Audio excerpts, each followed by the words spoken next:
experience skies. Peace 107.5 FM, the air of success. We are in the 5 o'clock hour, and if it's 5 o'clock, it's hard copy.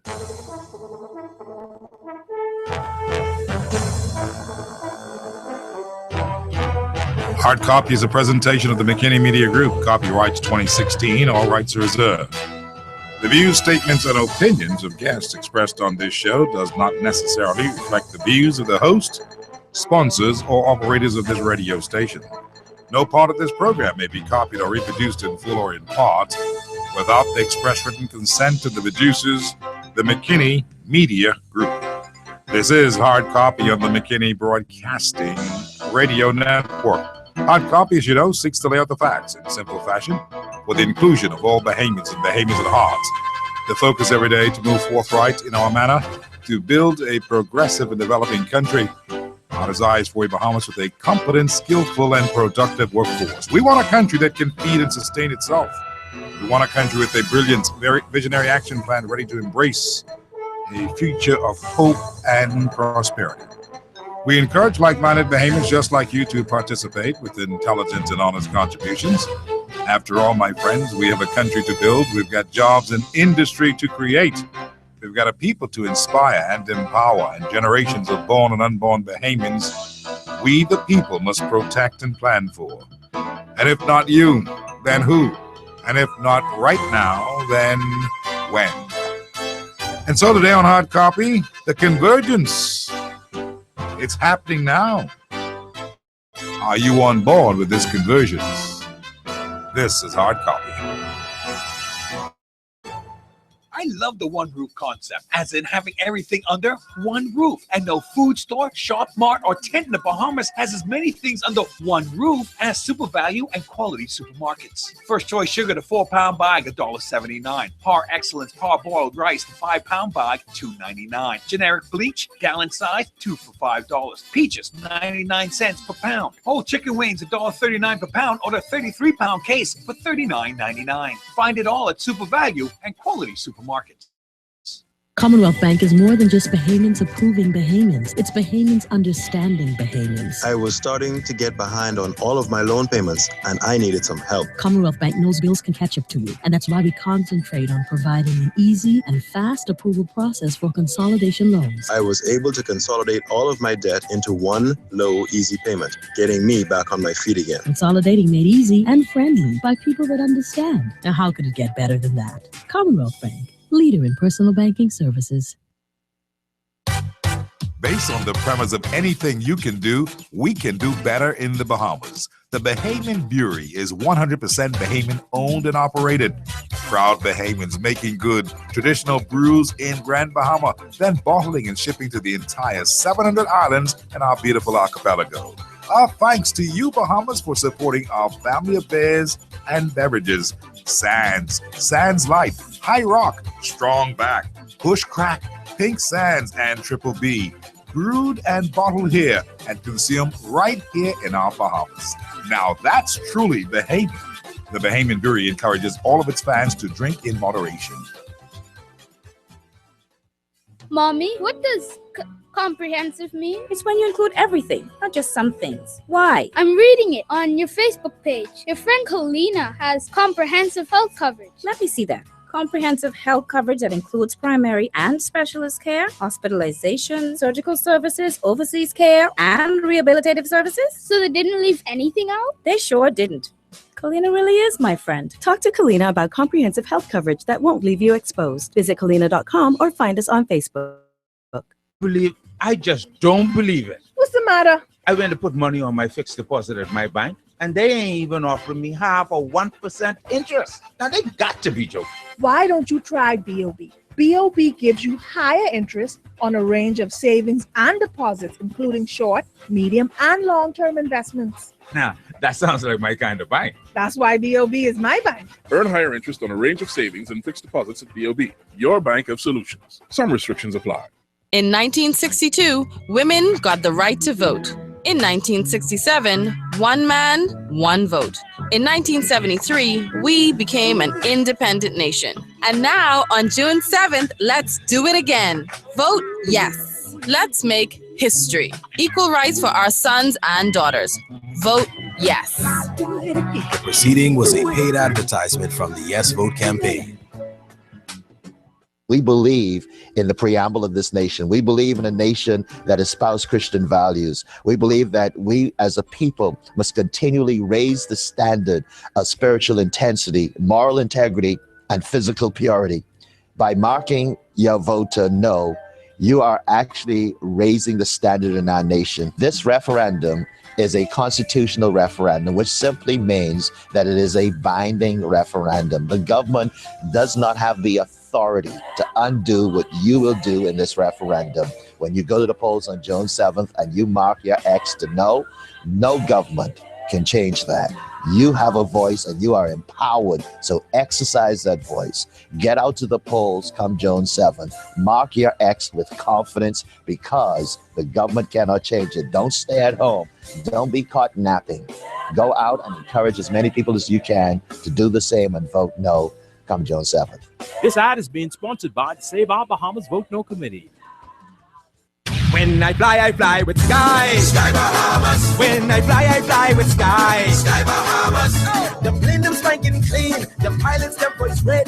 They fly you out on time. They fly the attendants red. Service is their passion. With you they take good care. Safety is their culture. Yes, they'll get you there. When I fly. Fly with us to Fort Lauderdale or the beautiful Bahama Islands. Book today at 702-2600 or visit our website at skybahamas.net and experience Sky.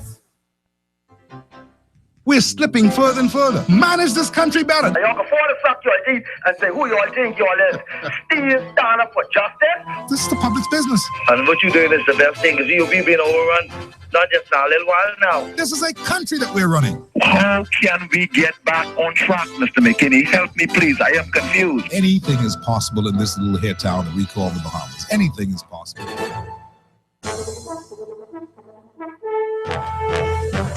It is Thursday, the first day in the month of June, the beginning of the hurricane season, and that's not good news for us. We pray that the Lord will spare us from hurricanes and all those natural disasters. As you battle the congested city streets and drive home traffic, we have cloudy skies, thunderstorms out there in the Atlantic. And of course, it's 81 right now in the nation's capital. There's a low of 79 tonight. There is a 20% chance of rain in the forecast for later this evening, but in this 6 o'clock hour coming up, we are expecting a downpour somewhere around between 50 to 70 to 60% of rain in this hour. Thank you so much for joining us on the drive home. I'm Steve McKinney. This is Hard Copy. We are brought to you today by Commonwealth Bahamas Trade Union Congress, Bahamian Brewery and Beverages. Save our Bahamas with a no vote. Vote yes committee. Citizens for Justice, just say no. The Bahamas Constitutional Commission. Cybertech Career College. Get a career in just 1 year at Cybertech. Nassau Motor Company. Commonwealth Bike, your friends at CB awaits you. It's getting close to the summertime to travel. See your friends at CB. Ministry of Tourism, domestic tourist travel around the country. That's what they're promoting this summer. Kalina Insurance for comprehensive coverage. Super Wash with 10 locations, open 24/7. The Bank of the Bahamas, the Bank of Solutions, Super Value, the Bahamian Supermarkets, McKinney Media Group for effective PR concepts and advertisement. And also Advantage Insurance and Brokers, Ron's Electric Motors, Sky Bahamas, Seafowl, Executive Printers, Henrietta Store, and Buddy's Wings and Greens on Bernard Road, Fox Hill, right next to the park. Now, today on the show, we expect John Bostwick. It's Wednesday, and so he's going to be in. We've got lots of things, my friends, to talk about. You can call Hard Copy when the time comes at 325-0235 or 6, 325-0242 or 43, 325-0252 or 53. You can get ready to text us right now on WhatsApp and texting at 376-9234. You can also follow us on the World Wide Web at peace1075.com. Around the Bahamas, for clear listing, cable top box, Rev TV and all that, 970. And, of course, on TuneIn Radio around the world, worldwide, you can hear us anywhere you are on your iPod, iPhone, any Android. Go to TuneIn Radio. Follow us on Facebook, Hard Copy, and on Twitter, Hard Copy Bahamas. Go to Google Plus right now on the Facebook page. Click on the link. You will see us in the studios. We've got great discussions for you today, some things that we've got to take a look at. We're going to take a look at issue number 1, review of this Burma deal. Christie admits to this request for citizenship for the Chinese. He just doesn't seem to know how many, but it's a serious situation. I was talking with a friend who said to me, well, this is quite interesting because what's going on with Perry Gladstone Christie? And sometimes he calls himself the Minister of Financial Services or Minister of Finance, and then he also says the Minister of Finance would have to talk with the Prime Minister, and that's one and the same person. And then, of course, just last week, this was kind of like Miles on the national airways and puts on a rant about how it's a lie and no one knew what he was talking about. And then he says, it's a lie. I would never give away citizenship. I'd never sell it. It's repugnant. It's against what I'm all about, and so forth and so on. And then he comes back 2 days later and he says, yes, they did request. The Chinese did request citizenship. They requested economic citizenship, he says. And I understand they do that in other parts of the world. And I don't know how much they requested, but I know that, yes, they requested it. But I can't tell you how much what they asked us on VAT. I have to look at the papers again and all kinds of stuff. And, it's like night and day. What is going on with Christie? Some people may want to ask. Because certainly you just can't say something here and then change it the next minute. It seems the man is not stable.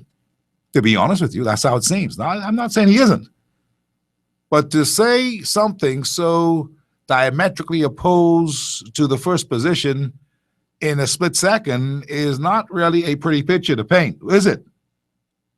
And so, they said, beware of a man who's, a man who can't keep his word is basically unstable in all of his ways. And we got to watch these things because this is our country. Make no mistake about it. And we make no apologies for making the observations, as I'm sure many in the Bahamian public have been making. Now, we wish our good Prime Minister all the best, but really, this is almost unacceptable. And not one of them can get up and say a thing about it in his cabinet or in his government. I'm sure that they are making the same observations that I am making and others are making. It is not good to talk behind the Prime Minister and, show national confidence as a minister or a member of his parliament, because you could get stoked like V. Alfred Gray got stoked. People are still talking and poking fun at V. Alfred Gray. And by the way, V. Alfred Gray had told me that, if the Prime Minister had done such a thing, or if there was such a letter, which no one has denied or confirmed, but they're just speaking to it, this is crazy itself. But if Gray says that there was something along the lines that the Prime Minister or the Cabinet of the Bahamas or anyone in his government would acquiesce or would buckle to a demand purportedly made by the Chinese for 500 citizenships, 30 years exemption from any casino taxes or value-added tax. He says, listen, if that's so, I would resign. Well, Mr. Gray, don't call me and tell me you didn't say that, because I have it on the tape. And people have been calling me left, right, and center, texting me, which I've asked them, please leave it alone, saying that make Gray resign. But I can't make Mr. Gray resign. Mr. Gray can say anything he feels like. And I didn't think that he meant that sincerely.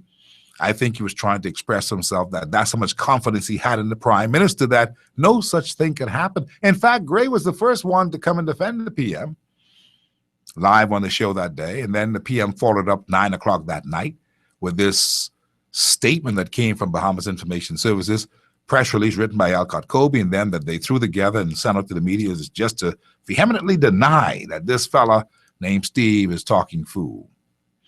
And the exuberance to do that, they put all kinds of stuff inside that, and including the part that Christie says, no. He says, and I want to quote him, he says, it's an absolute lie that the government has agreed to the sale of grant of 500 Bahamian citizenships to the Chinese investors. in connection with the Bahama project. Christie went on to say, Bahamian citizenship is not for sale at any time, at any price, to anybody. This is non-negotiable, a non-negotiable position. He says, I can therefore assure the Bahamian public, without equivocation whatsoever, that no deal offering Bahamian citizenship in return for an investment in the Bahamas will ever be entered into while I head the government of the Bahamas. He says, I find the very idea of citizenship for sale to be repugnant to all that I believe in, to all that I stand for as a Bahamian. It will never happen on my watch. Well, that was that night. He went to the House of Assembly, and I told you he was flaming. With the greatest respect, you can tell when a person is trying to buy time. And he went there with this thing, this agreement that he had with the XM Bank and so forth and so on. It amounted to nothing much, and people frowned at it or frowned on it. And then by the weekend, Christie was talking again, this time to my colleague at the Nassau Guardian, the managing editor, Kendia Dames. And Christie then said something different. He said, the story read, Prime Minister Christie has acknowledged that the Chinese did request economic citizenship grants as part of negotiations to get Bahama completed. This is what my source had told me. This is what I had said, that that was a part of the deal, that they had written a letter that they sent to Christie. We wanted to find out if they received it or if this was real. They said all kinds of things. Not speaking to the issue, Christie, as I mentioned, it's a lie. I will never sell citizenship. No one accused him of it. But now he comes right back and he says, yes, they did make the request. So that's why I'm making the point. Is everything all right? I just call to ask you how you been. Is everything all right? Marty Ballin, that's a song. People want to know if everything is all right. You cannot be saying this today and complete opposition. It's two ends of the scale. Something else tomorrow. And then he goes on to kind of like give indication that there's more, because he says, you know, he's going to have to check to see this whole bit about the request for the value-added tax exemption, for the VAT exemption, et cetera, because he didn't know, he didn't have all the specifics on that, he says. And so he's going to check it and all this kind of thing. And it makes one think and wonder, what is going on? Who's advising the nation's chief? Is he reading the document himself? To come out and I mean, categorically deny and this and that, and then come back a couple of hours later and said something completely different, is kind of like, you know, crazy, ludicrous, questionable. Is everything all right? But the bottom line is that our reliable sources seem to be right on the money. And our reliable sources have told us something that we put out there, but we've gotten nothing on the line. We threw the line overboard in our last edition of Hard Copy day before yesterday on this particular matter. And we called about it. We said it was breaking news. I told you that our sources had told us at the time that the purported letter sent by the Chinese to Christie government actually included 15 proposals of request or demands to open Bahama quickly if they wanted to. We had talked about 5 of them earlier, initially. We asked in the last episode, what about the other 10? Our sources insisted that the Christie government has already agreed to 13 of the 15. But we haven't even been told that there is an actual letter. No one has admitted to us that there's a letter and that our government is taking the letter to see what they can get done. We're getting things in bits and pieces. I suppose we've got to just relax ourselves until Christie's ready to talk about it in full details. But these things are concerning to us because we're now understanding that this building, this project has already been sold. That when I say sold, there's a buyer. That this has already been concluded. The latest information I'm getting is that this Bahama project has concluded that there were 3. There were first 9 people bidding and were being considered. This is what I'm understanding. Okay? That there were 9. That number has been cut down to 3. And in that 3, there's in the number 1 position to get the property is CCA, the construction company. In the number 2 position is another Chinese conglomerate. And in the number 3 position, some group out of Europe.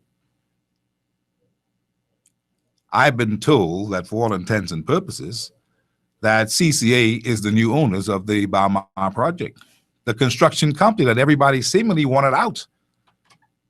And it seems now like CCA is in the driver's seat. And that is how the project, I understand, is going to move forward. Is there anybody out there in Christie's government who can confirm that or deny that? This is what I'm understanding. So all this talk about, well, we don't have a buyer yet is kind of like flamming and filibustering, and I suppose they're waiting on something from the other side of the Chinese government, and so they've not told us yet. And it's not my intention to ever even preempt the government of the Bahamas or anyone, but this is of major concern to the Bahamian people, and we must be responsible as a government to at least keep the people up to date. There's nothing wrong with telling us what the government is minded to do, what they're thinking, and how these talks are progressing. But it looks as if the deal has already been done. And it looks as if CCA will, in fact, be the new project developers and do the construction and everything else with Baha Ma. Well, those are some of the things that we're going to be talking about today. We're going to also talk about this referendum law enforcement vote day. We're going to talk about the implosion, the apparent implosion of the Free National Movement. Is it the end of the road for their leader? And the potential strike for a snap election by Christie and his government. Maybe he'll catch them when they're not looking. That is right now. And of course, the coming together of the convergence. That's the main topic today. And we'll also talk about other matters of interest as we continue to roll along here this afternoon on Hard Copy. Lots of things to talk about, my friends. We invite your calls and your comments. And John Bostwick will be joining me in just a minute as we begin our discussion in earnest about the state of affairs of our country and the hope of a convergence that may save our country. Calling all Bahamians who are thinking clearly, who have courage, who are interested in a new Bahamas, please lend us your ear today. This is Hard Copy.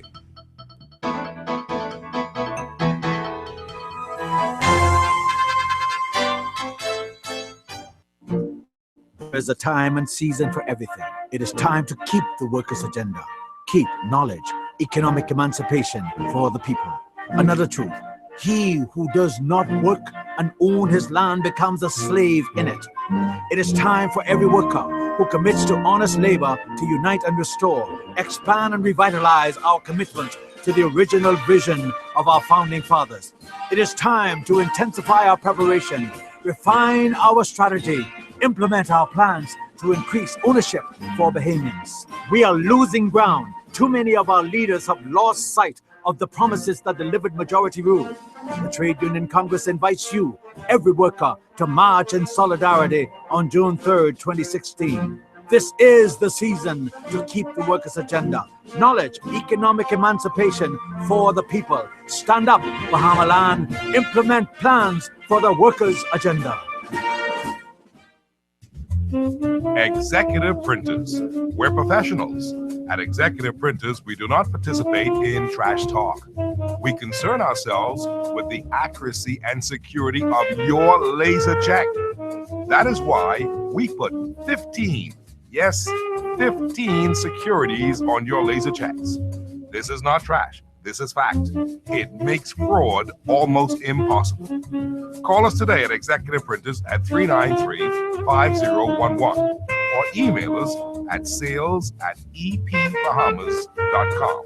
That's sales@epbahamas.com. Executive printers, laser checks.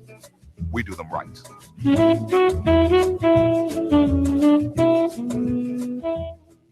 Why you huffing and puffing so? I already put Junior jeans in the washer. How putting a pair of jeans in the washer can have you puffing like this? He was still in them. Oh, you put him in them big boy. How you know so good? Only them big boy can handle that brand. What he do? I the Gibbs corner now. He called me, tell me come to the truck. When I go on, he sit up in the truck talking about he take short. Then he want take off his pants and give them to me. I tell him not a thing like that, and I turn around to go. He was half-hearted. Half? Then he could tell me that I is he wife, and I better wash he pants. What you do then? Oh, one hell come up in me. I turn around and I yank that out of that truck, and I ease him right into that big boy right over there. I think you should take him out before the spin cycle, though. What you think? I'm going for him right now. Super Wash that washes your presses, it cleans you, and entertains you 24/7. One low payment. The Commonwealth Bank is here to help you consolidate and save. Once your loan is booked, you will receive a $100 gift card and automatically enter to win $5,000 cash. Not only can you get one low payment to help you breathe easier, but you could win $5,000 cash. Our debt consolidation loans help you get more. Commonwealth Bank, leader in personal banking services. In the upcoming June 7th constitutional referendum, voters will be asked to decide on 4 bills. The first will allow Bahamian men and women to pass on citizenship to their families in the same way. The fourth bill would make it unconstitutional for any future parliament to discriminate against either men or women. These simple changes will ensure greater fairness and equal rights for Bahamian men and women. As citizens, we share equal responsibility. These bills ensure that we also share equal rights. Be sure that you get the facts. Learn about the proposed amendments. Make sure that your vote is an informed vote. For information, visit the Bahamas Constitutional Commission on Facebook or visit the Commission's website at www.constitutionalcommission.com.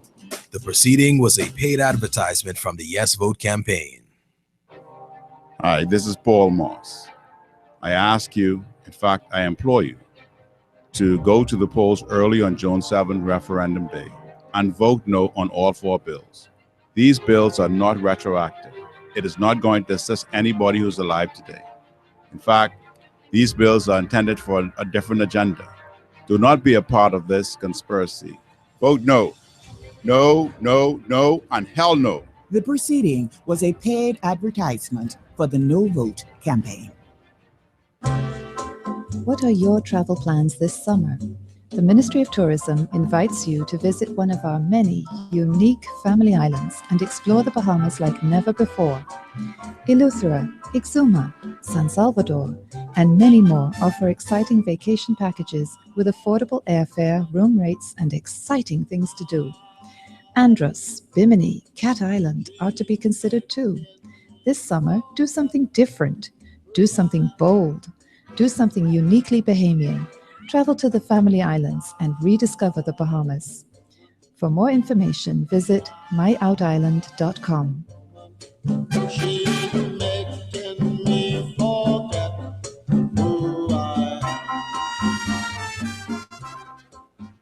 One thing they have here at Super Value and Quality Supermarkets is aisles, each filled with all your wants, needs, and gotta-haves. The one thing all these aisles have in common, weekly specials like Libby's Spaghetti and Meatballs, the 15-ounce can at $1.29. Surefine Water, the 24-pack of 16.9 ounce, $6.99. Value Time Towels, 1 roll, 99 cents. Peaches, 99 cents per pound. Whole chicken wings, $1.39 per pound, or the 33-pound case for $39.99. Savings on each aisle at Super Value Markets. Steve McKinney, live Drive Time Talk. You've got some explaining to do, Steve. Mr. Ambassador, don't preempt me on that. I will get to that specifically, but I'm talking generally about the relationship with the Bahamas and the United States.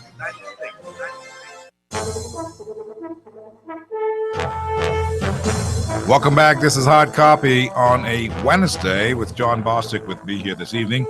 And we want to talk about this convergence. And I'll tell you what the backdrop is. The backdrop really is based upon the prophecies of one Miles Monroe and the fact that we are watching things in prophecy these days as the Free National Movement seems to be on the brink of something unfortunate.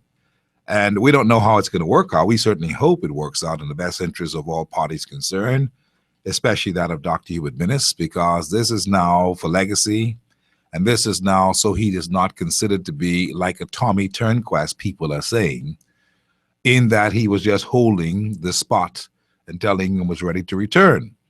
And so we're hoping for all of our sake that that is not the case, because there are many individuals who have been and continue to take the Free National Movement seriously to a point where they're looking that they're going to be the next government or in a position to avail themselves of that position should all hell break loose and things further deteriorate within the Progressive Liberal Party headed by Perry Gladstone Christie.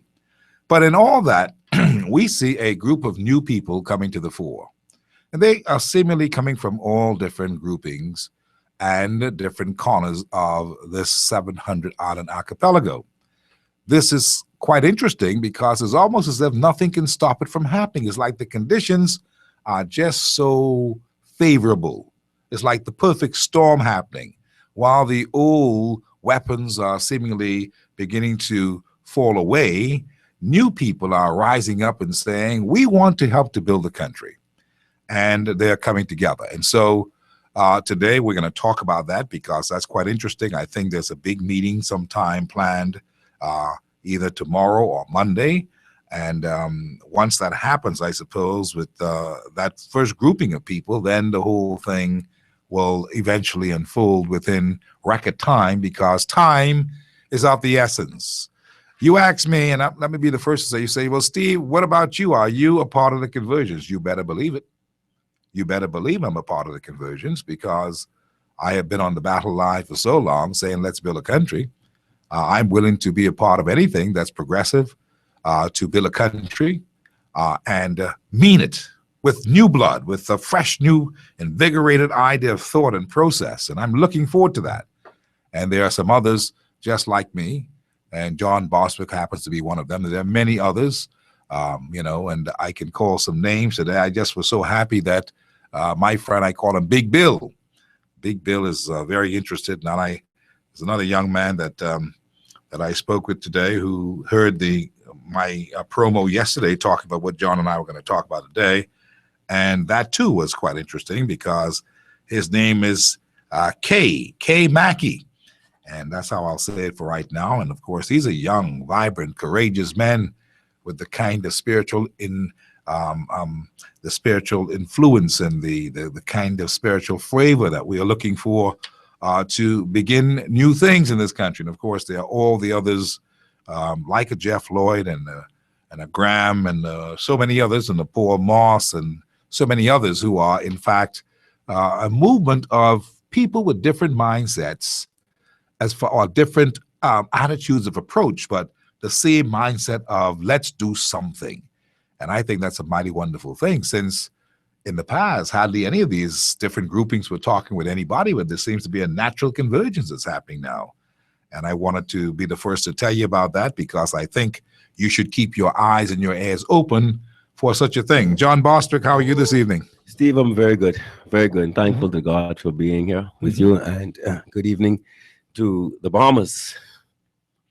Yeah, I was talking about that natural convergence. I'm hoping that you can lend to that because we both put lists out there some time ago. People heard some names. They don't remember. And I suppose that now something is beginning to shake and move because of all the other things that are shaking and moving in the body politic of both political parties, that something is about to bust loose, as they like to say. Yes, Steve, when you say the body politic, just to touch on that, there's great disappointment amongst supporters of these tribal colors. There's great disappointment, and I would say to some extent, some people are even ashamed to call themselves supporters of the present administration of the PLP. I know some some stalwart council members of the PLP who are heartbroken, who are totally disappointed and disillusioned in what they see of what they term as their PLP. They are beyond dismayed, and there are some diehard FNMs. There was a diehard FNM call you the other day on the radio, and I was listening, and she said she's never voted for any other party in her life, but she's caught in between, twixt in between, because she doesn't think she can vote for today's FNM. She doesn't recognize it, and she was very vocal, which is unusual in the Bahamas, because everybody recognizes voices more than faces around here. So you look at it and you see that the Bahamian people are totally dissatisfied. And again, we are people who we like to get what we pay for. We will walk away from a restaurant, we will send a plate back 10 times, get it right. But in this, you're not being given a choice. You're not being given something that you want. You're being, and I think we might see that for past elections and recent elections, maybe 3 election cycles, there's not been a vote for, there's been a vote against. You know, the FNM wasn't voted out. Mr. Ingram was voted out, okay? And the policies of the FNM weren't necessarily voted out, but Mr. Ingram was voted out. There was an anti-Ingram vote, and as there was an anti-Christie vote in 2007. And so people are now caught in this position where they might want to be anti-Christie, but they don't know who to be for.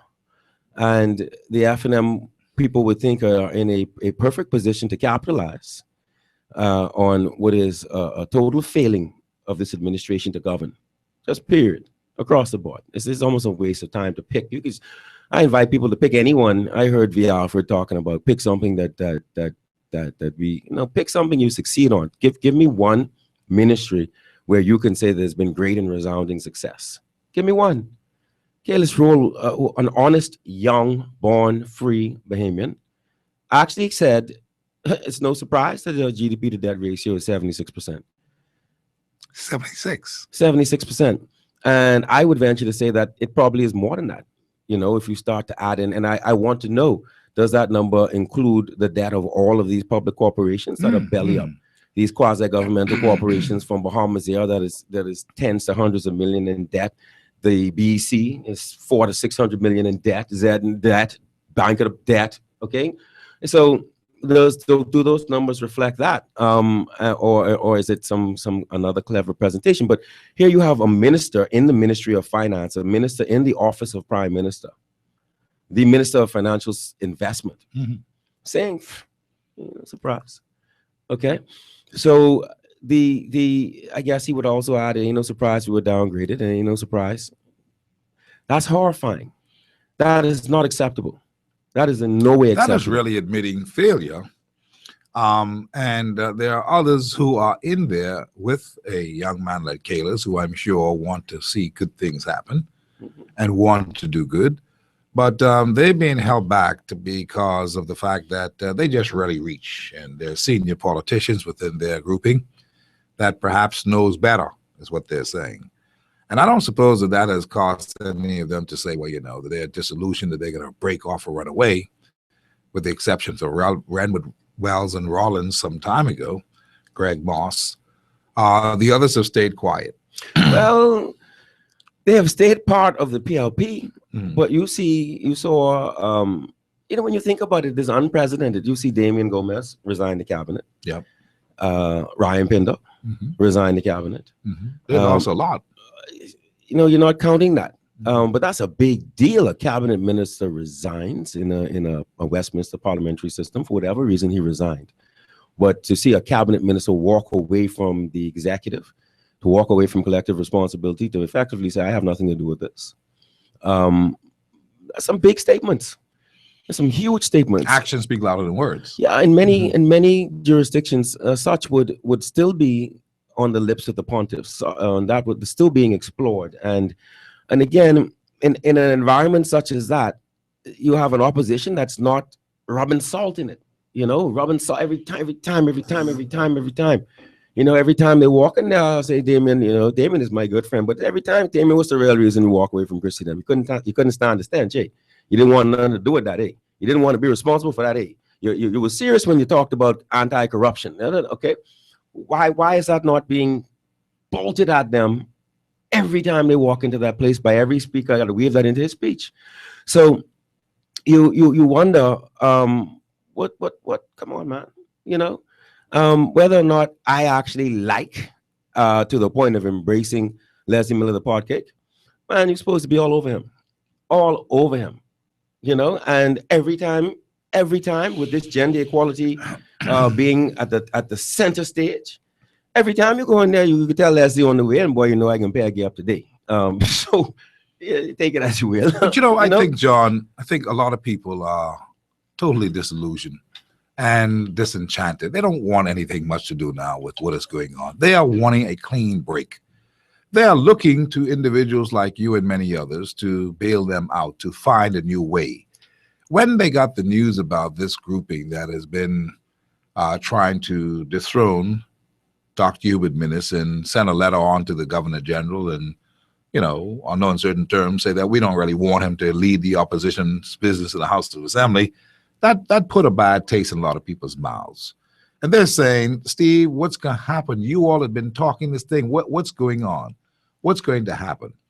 And so in my exuberance to offer them some kind of relief and hope, at least at the possibility of there is a beginning and there is a convergence, I said that, maybe there'll be something to be said today when John comes around, because I know that, John, you've been working arduously. I mean, you've been working without any kind of sleep in many regards, trying to make some things happen. I know that Paul has been doing the same thing. I know that several others have been doing the same thing. Glenn Roll and company, they've been doing this, and they've been doing this with the same spirit, the spirit of we've got to make a breakthrough to save this place.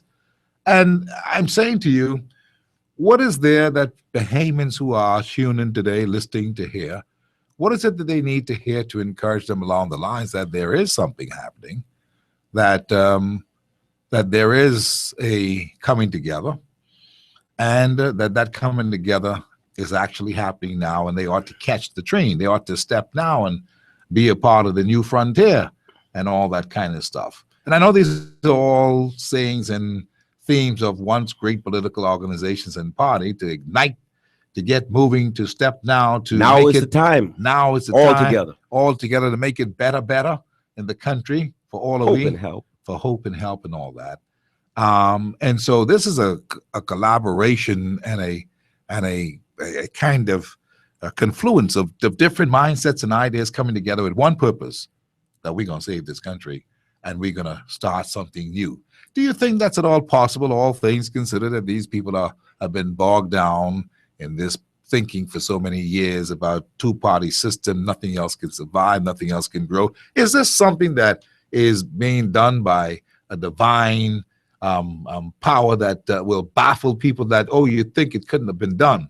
Do you get that sense and feeling that something is about to happen that will change the whole paradigm, even in the political aspect of there's no longer a two-party system. Something is happening. It's a perfect storm. This is time that it happens, and people are ready for it. Steve, I think people are more than ready for it. There were a lot of people who were disappointed, because I've been on this message. Steve, I've been on this message for a better part of 10 years.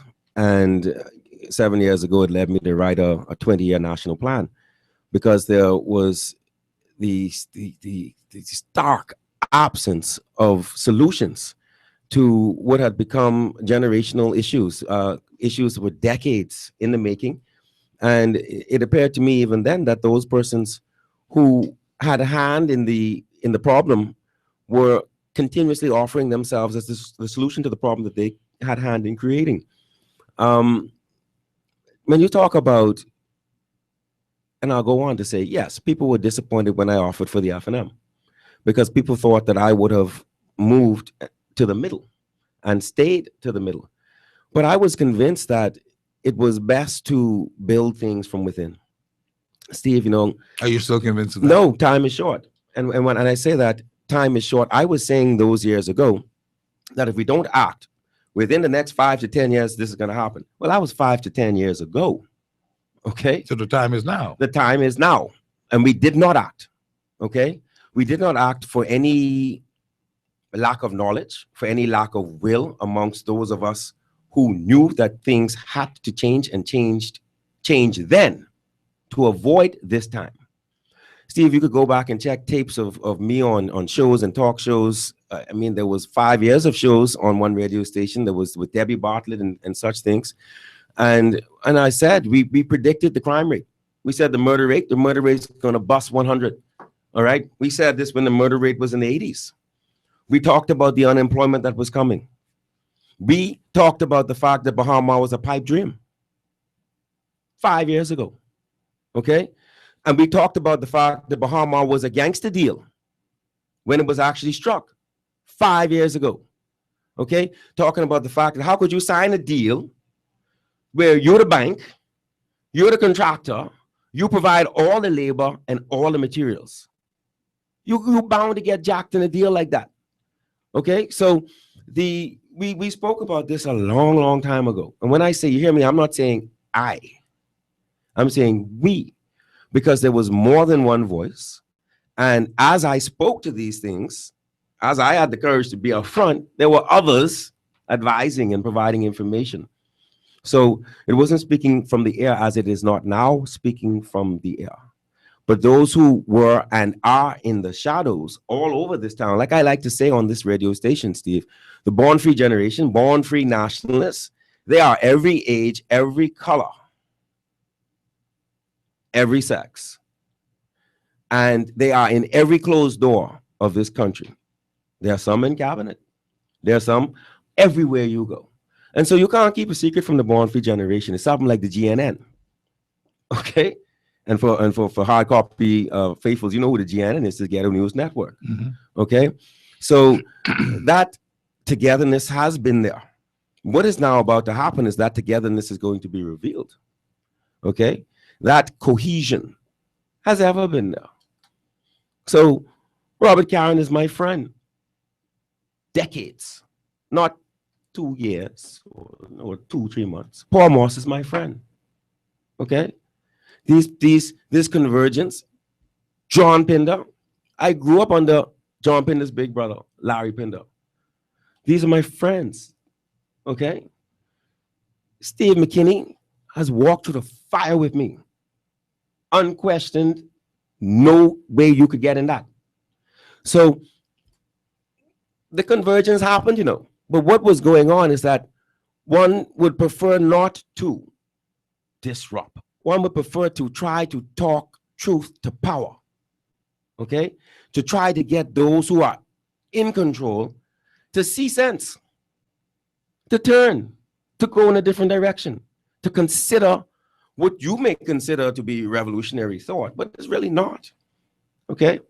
To give these plausible suggestions due consideration, to absorb them and to implement them. But where it comes to be a situation where you can't convince from advice and you realize that politics is in everything in this country, you can't get a pothole fix unless you call a minister. That should not be the case. Why should that not be the case? Because local government should have started in New Providence. Why didn't local government start in New Providence? Is local government a lip service? Is local government really effective? Are local government councillors really able to implement policy? Can they collect fees? Can they collect taxes? Do they control their school boards? Why didn't it start in New Providence? Because maybe they didn't really want to fetter central government control. Local government is answerable to a minister who's in the cabinet. No, local government should be true local government. The city of Nassau should have a mayor by now. We shouldn't be chasing the environmental health services to pick up garbage downtown. That shouldn't be the case. The Port of Nassau should have a manager. That shouldn't be the case. You know, so Steve, there's so much more that we can do just immediately. Local government act exists, we bring it to New Providence. Inside of the first 6 months, it'll be in New Providence. And we will start to release the control of central government as it should have been to local government. So there'll be local education boards, local sanitation boards, even local police. And the more people involved, the more we can get things done. Take the solutions to the people. And then sit down and have 50 people sitting outside the minister's office so he could play God and dish out political favor. That's why it's like that. That should have nothing to do with him, that I have a pothole in front of my house. Okay. John, many people have called me. No jive. They want to be a part of something.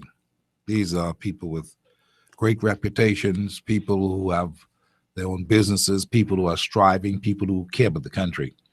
Very quietly, they've been sitting back because they know the temperature in this nation. But they're now ready, and they're waiting on the clarion call for the gathering. What do you have to say to people today? Is there an immediacy about the clarion call? Is there a strategy of how that's going to happen? For fear that there are people who try to Shanghai it or disrupt it, and I understand, so I see you are walking on a tightrope as to how it is, but on this station, they're expecting a clarion call. So is there an address? Is there a contact? Is there a place that they can pool their or send their ambitions to, their names, their interest?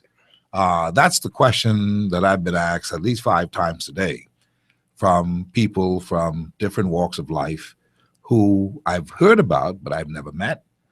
And even on Cat Island, even in Eleuthera, people want to, and they're listening right now. And that's why I'm trying to get you to say, what's that beginning of the step in the right direction to change the course of the country? Of course, the enemies are listening too, but men of courage cannot be, distracted by that. If there's something to say, the airwaves are right here. And if it's said today on hard copy, which is without question a most credible and believable show, because we don't talk foolishness here, there is clear ambition that many people are not pleased in the country. So no sense to me and us just sitting back and saying it's coming. People want to know that it is happening. Now, I know it is happening because of the contacts. Is there a place where people can send the information of their interest to be a part of the conversions, to begin that march to rescue the Bahamas? This is Operation Rescue, and they need to know. This is not about driving around in big, pretty cars and looking forward to the trimmings of an office. This is about rolling up your sleeve and saving this country that needs to be saved. They missed it just now when you said that Kalis has already admitted. We're looking at a debt ratio to GDP at 76%. People need to know what that means. That means simply, if you, in fact, have $100 and you have commitments to the bank, and the commitment is 76% of that $100, you only have what is left of that 76% to spend to buy the other things like grocery and food and everything. That's the state of affairs of our country. We have plenty people that we owe, and that's what our debt service is, 76% of all that we're making in the GDP. That is a terrible situation. In fact, it's not ideal, and this is why Standard & Poor's and these people are around, and Moody's, to rate you and grade you and tell you, get right, or we can kill y'all. You'll be finished.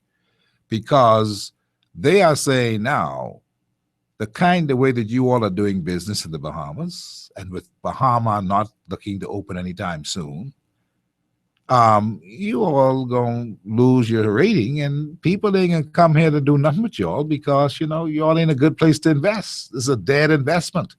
We can't afford that. We need direct foreign investment.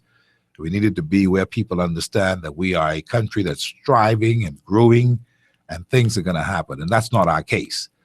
And really, the truth is, when you look at the debt ratio to GDP, the average of a state that's kind of like doing okay will be somewhere around about 30 to 35% debt ratio to GDP. That's kind of like you okay.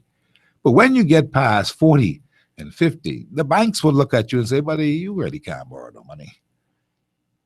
When you're looking at 76, that's more than 75% of what you are making that you have to pay out in bills. So don't be bamboozled and baffled and stunned and astonished by these terminologies of debt ratio to GDP and Look at the number, 76%. Now, I want to tell you and make you see, because I'm a simple man. 76% of your money is paying bill. That other $34, is it? 24. $24. Not even a quarter. Not even 25 cents. Not even 25 cents. It's going to have to basically feed you, buy clothes, bring in food, do this, do the next thing, fix the road, all kind, if you were left on your own. So we need to be in a better position. Now, having said that, you need to understand what's at stake here. See, so many people are running around talking about tribal colors. They're missing the boat. This is for country. Are you ready for a move for country? Can you be a Bahamian once and for all now for country? Can you see the big picture? And this is one of the reasons why we need able-bodied, smart men and smart women to move along. We need strong men and courageous women to come along. We need nationalists in their thinking and approach to come along. And this doesn't mean just young people. This means people who have experience, people who have know-how, and you need to be a part of it, because you are going to be the heroes of whose shoulders the future generations will stand on. The time has come for us to begin at the beginning again, so that we won't repeat where we are since the first move of independence. This is a very important and historic moment that we're looking at, and people need to see it. And that's one of the reasons why today's show is basically, I suppose, given over to the idea of the convergence. And this has biblical premise. This has something to do with prophecy of a great man who has come and gone from among us. And he talked about it. And you know the story by now. This isn't no accident. This isn't anything that we are reaching for and saying, I believe we won't be something. I can tell you this. From where I sit, friends, I will tell you this, and the Lord knows this to be the truth, because I like to deal with truth. I have no ambition to do anything else other than what I do right here and make my contribution. But I know there's come a time, and there comes a time when you've got to do more. I've been told that. It's been prophesied by another person. And while I am not a willing soldier, I am a ready soldier. I have no personal ambition in it, except that it's time for us to do more than we have been doing to bring this country about. And there are men who are able-bodied, who have brain power like nobody's business, like my brother John and Paul and these smart men, and so many others like them. My job is to open the door to let you see that there is space for you in the convergence. Doesn't matter if you're hanging out with a political party. You have to be of the mind of this is where we want to go and help to take the country there. That's what this is all about. This is for country, and this is for the future. And your name is on the list. I keep saying for the last few weeks that many are called, but few are chosen. And I asked the question, are you one of the chosen few? I said to some young man that I spoke that you will feel it in your heart. You will know it's the right thing to do. You will know that you got to give this a chance, because our backs are against the wall, and too many people have ambition to be leader. It is more to it than that. It's about putting together the dynamics, the structure of a new country. Are you ready for it? John, I haven't forgot my question to you. No. And is there a place I want to answer that they can converge? I want to answer the question. And I want to touch on some of the points you made, but let me answer the question first, and then go back to touch on some of the points. Some months ago, Steve, in response to this question, and also in response to the fact that my personal Facebook account maxed out, and I have literally hundreds of people wanting to be friends. And no offense to everybody, please. I just can't add anybody else.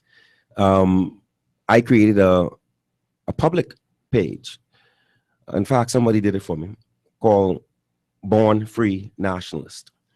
And it is just a page where persons with like minds who are nationalists, free-thinking nationalists, could come and join that And that joining that site alone is an indication to wanting to be a part of this convergence. That site, joining that site, any messages you put on that site, they come directly to me.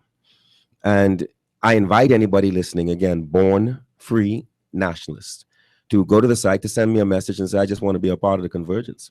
And you know how Facebook is. Facebook is like a resume. I could click on your profile and we could know each other right away. And we can all start to communicate. And like you say, there might be people who come and they want to be a part of this just so they could watch it. But there's no secret.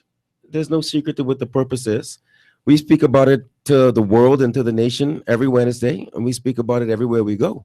The purpose is where persons who are only concerned with the development of our nation, with the progress of our nation, of our Bahamas, and to see Bahamians included in the ownership of our Bahamas, to have access to every opportunity and to participate in the ownership at every level in our Bahamas. I was so empowered to hear each of the union leaders and speak to the fact that, hey, we get it. We are wide awake. And to highlight the fact, something that I really digested last year, that everybody thinks Labor Day is Union Day. Labor Day is not Union Day. Labor Day is Workers' Day. Anybody who got a job, who is working, that's your day. So it really is Power to the People Day. All of the working, productive, over 18, working, voting people. Why you see the political parties out there smooching, okay? So it is Power to the People Day. And what the union leaders are saying is it is now time for the people to take full power, and full power means full economic power. And not economic power where they are prepared to leverage their savings, leverage their pensions towards empowering, giving access to their people to open businesses. That's powerful, Steve. That's awesomely powerful. And that is the entire message of the Bahamas 2020 vision. That is the entire message of the 68 pages of notes. Ownership, ownership, ownership, ownership. We must own and diversify our tourism industry. We must supply our tourism industry. We must not talk about big foreign-owned hotels anymore. We must now talk about boutique-owned hotels, owned by Steve McKinney. And we must now have all the cups and plates and stuff made by Bahamians from recycled plastic. Instead of burning the plastic and letting it go to hell, let a Bahamian recycle plastic and sell all the plastic cups and plates to the hotels and tell them they can't import one from anywhere else, because we now have Bahamians making that here. So that is the next step. That is what we are all about, you know. So local production. Now just tie it right back into what you said. Not surprised that GDP to debt ratio is 76%. Okay. Let's go back to ministers of finance in the 80s. I think I get it right when I said it was A.D. Hanna as Minister of Finance who made the prophetic statement, we're going to borrow till we can't borrow no more. That was the policy. And we are on that road, borrowing till we borrow no more. Who in God's name makes that as a parental statement of a socialist state? Okay, because I have to phrase it that way. You already put the state in a position where the state is be all and end all, and you look to the state for direction to anything. I got to go to my cabinet minister to fix a pothole. So the state is my parent. And the state's attitude is that I'm going to borrow until I can't borrow. So what I can do as a citizen of a state, thinking follow the complexion of the leadership. Follow the complexion of the leadership. I will borrow till I can't borrow no more. I can't borrow no more. So no wonder there's a mortgage crisis, no? Okay. Yes, people are taking home $5 from their salaries, of government salaries. People are in the same situation as the states where they only own 25 cents out of every dollar they earn because they've borrowed beyond their capacity. As you just said, people getting civil servant paycheck for 40.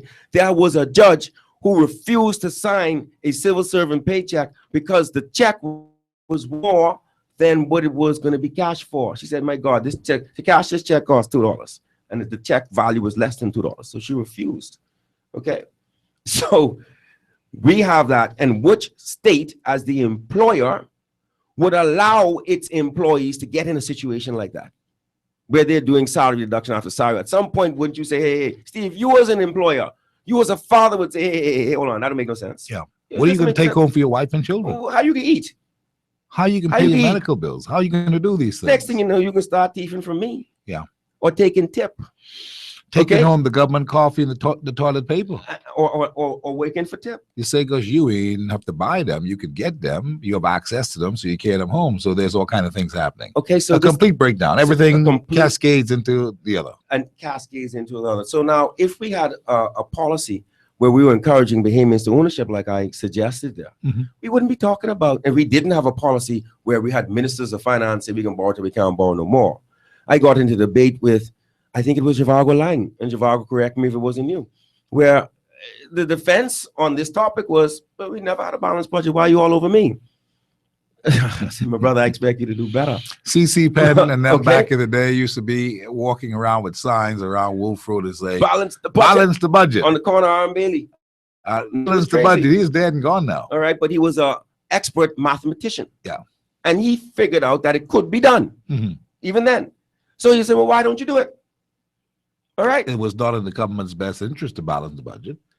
Neither is it now because of all the things that can happen. But the debt ratio to GDP growing the way it is, somebody else from outside is going to tell us, no, sir, no can do. You guys are in serious debt. We can't help you. You can't borrow. You can't borrow monies for infrastructure, for development. You can't borrow money. What you're going to do? You're going to now start making deals with some foreign governments that will eventually cause you to lose your country to a foreign government. One of the policies Peter Peace was telling me yesterday was the policy of Lyndon Pilling, was that they will never allow for foreign governments to own real estate in this country. Foreign nationals had issue owning real estate in this country. But look at us now. Look at us now. And so we have a lot of work to do if we're going to get it done. Now, you know, we can all sit back. John is comfortable. John can sit back if he wants to. You know, I don't need much to make me happy. A little bowl of boiled fish every now and then, and some boiled green banana good. I don't have any more babies except for my granddaughter. So, you know, we are in a position where we can say, like some people are saying, I ain't getting involved. But we are driven by this thing inside. Something inside so strong says, no, we got to carry on. We've got to try to fix the country. We got to do our part. We will not be in a position where the grands will ask us questions, Daddy, them what y'all did. We've got to be in a position where we say, see what we have done. There, Johnny, there, Susie, now look at you. You are able to, you know, have a bank account that has some money on it. You have a new attitude toward life. You are a part of a country that has been able to withstand the strong winds of the outside and still held our own, are still moving in a direction that is best for the country. And so that's why the thing here is, are you ready for the convergence? Now, John, just before we move on, I've got to say again, please give that contact, and I will give a contact as well, because I think it's a beginning. And you talked about how people can sign up and be a part of trying to be a part of the new convergence to reshape this country. And I would say wherever you see Paul Morse or Glenn Rule or John Pinder or any of them or Belinda Wilson or anybody, just give them. That's right. Just give them your information. I would also say you can send me anything at stevebroadcasting@yahoo.com. I got a couple today that I passed on to the grouping, and certainly it is to bring about. Even if at the end of the day, the ideas that flow from this will help in a meaningful way to get this country moving, we have to begin. Yes, we have to begin. There's little time because if you, without saying too much now, if this whole thing and when this whole thing comes together, we will be within a striking distance to challenge, if we have to, all those who want to run this country or who have ambition to be the next government. You have to see it. It's big. It is divine. It is for real. And the people are of like mind with one spirit and one soul about doing something fantastic. Now, get on the phones and call me at 325-023506. Let's talk with John. And John, what is that contact again? Again, on the Facebook, it is Born Free Nationalists. As I term myself, the Born Free Nationalist. It is Born Free Nationalists, and I invite all Born Free Nationalists, people who have country first. Country first. This is the time for us to stand for our Bahamas. And Steve, as you mentioned, I have an 18-year-old, and you know we got to be so careful how we display our frustration, and we can't help it. All of us are sitting here with our hands on our head, and we're saying, "Oh God, my country." And we read the paper and we say, "Oh God, this and that," and we're talking, right? But guess what? Our children are watching us. They're looking at us. You could complain, eh? I mean, look at you, moon and groan and be moon. You're a professional, you're intelligent, you're the head of the bank, you're this, you're all powerful. You come home and then you just hands on your head and you bemoan your country and the opportunities, and you're talking with the wife about you don't know if the children should come. They're watching and they are rating us cowards. They are rating us sad, pathetic cowards. Well, I'll tell you this, John. In my household, we have lively debates around that dinner table every evening after hard copy. We have lively debates, and I've got some outspoken daughters who they're on top of the issues because of the fact that they're reading everything, and that's what you've got to do in your households. And these are daughters just out of their teens, 21 and 22, and they are on fire to have a better country. And to hear them dissect things that the government is doing is incredible. And I'm like, I did not know that you all were that aware. I thought you all were just getting your face down this Facebook page and tweeting and WhatsApping all that, because everybody got these phones. But these people are well aware. And I believe there's a rude awakening that awaits all and sundry who don't understand that the country has changed. These younger people want something. The middle-aged people want something. And those who have retired want not only a better pension, but they want the respect of knowing that they still have something that they can offer. There is more to life than after you finish with your government job. And the whole convergence idea, the philosophy behind it, is to involve everyone at every level in every sphere, because there's a lot of work to be done. And we're going to need those retired teachers and those retired carpenters and those people who may be sitting back on the porch believing that, they don't have to do anything now. They're finished, they're retired, so the system tell them, no, no, no, no, no. We want to see more from you, and you can do more. And that's one of the reasons why this convergence is so very important. It's a movement of the people. Yep. Steve, a lot of people look at what's going on, and we started with the chaos in the F&M and the PLP. And with the greatest respect, the somewhat counterfeit nature of the DNA, and you have to wonder. And you look at chaos, and I've come to understand that chaos in some circumstances is what I call the God factor, because there could be nothing else at work creating such confusion. Got to be divine. That has to be divine amongst people who have been plying their will on the people of the Bahamas for 40 plus years. All of a sudden they're confused right at their moment when they're about to seize it all. And I see the confusion. Okay, confounded. Don't know what they're talking about. Talking out of clap. When you listen to it, you say, "Well, what is this? Yeah. This thing making no sense." I asked earlier in the show today, what's happening with Christie? What is he saying? Why is this happening? You see, and this is what people don't see. A lot of time you got to put on your spiritual eyes and see these things.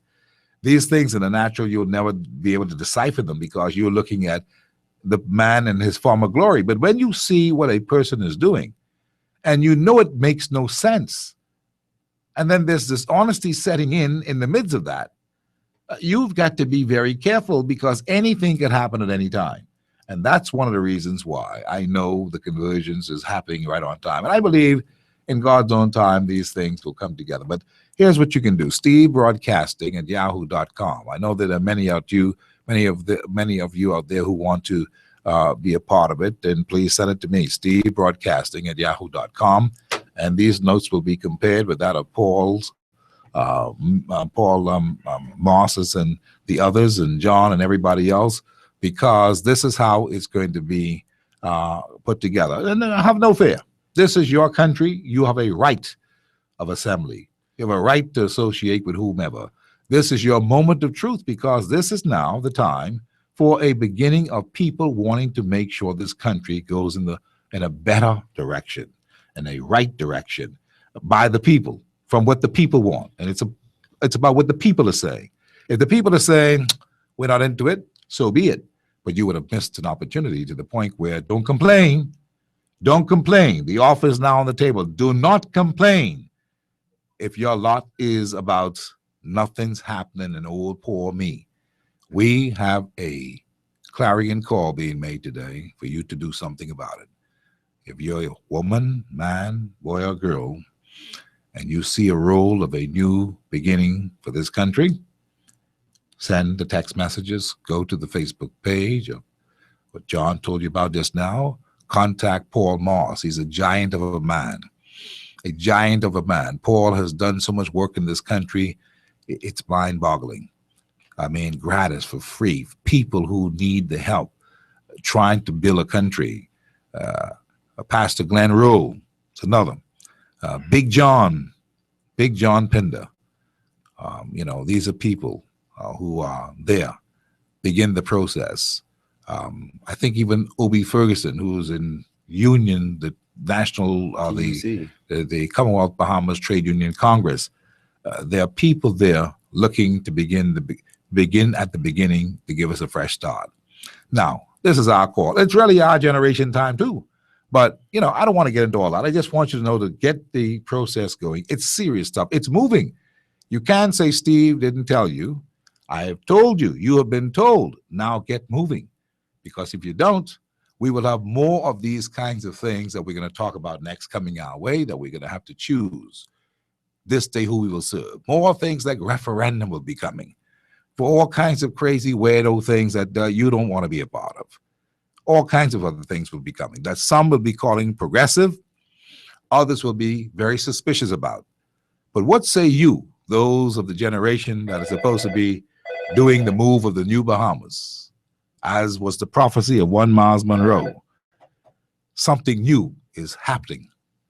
We are now in a moment where the old weapons that kept the Bahamas don't work no more. I speak prophetically that we are now about to enter in the next few days a period of what I call the last moment. From July 2014 to July 2015, there shall be tremendous change in 1 year. You watch. There shall be many people dying. I'm telling you, many will be sick. Many will be removed in ways we can't explain. Why? Because God got to make sure that the place is clear. I speak prophetically. You watch my word in the next 12 months from the day of July 10th.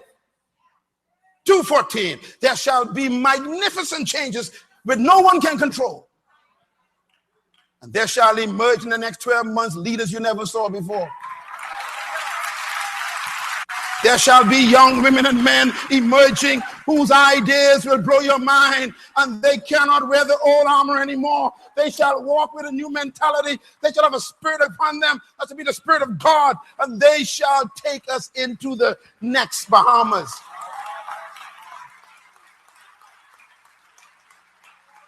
I speak to you with my whole heart that God is saying the time for a new leadership has been birthed.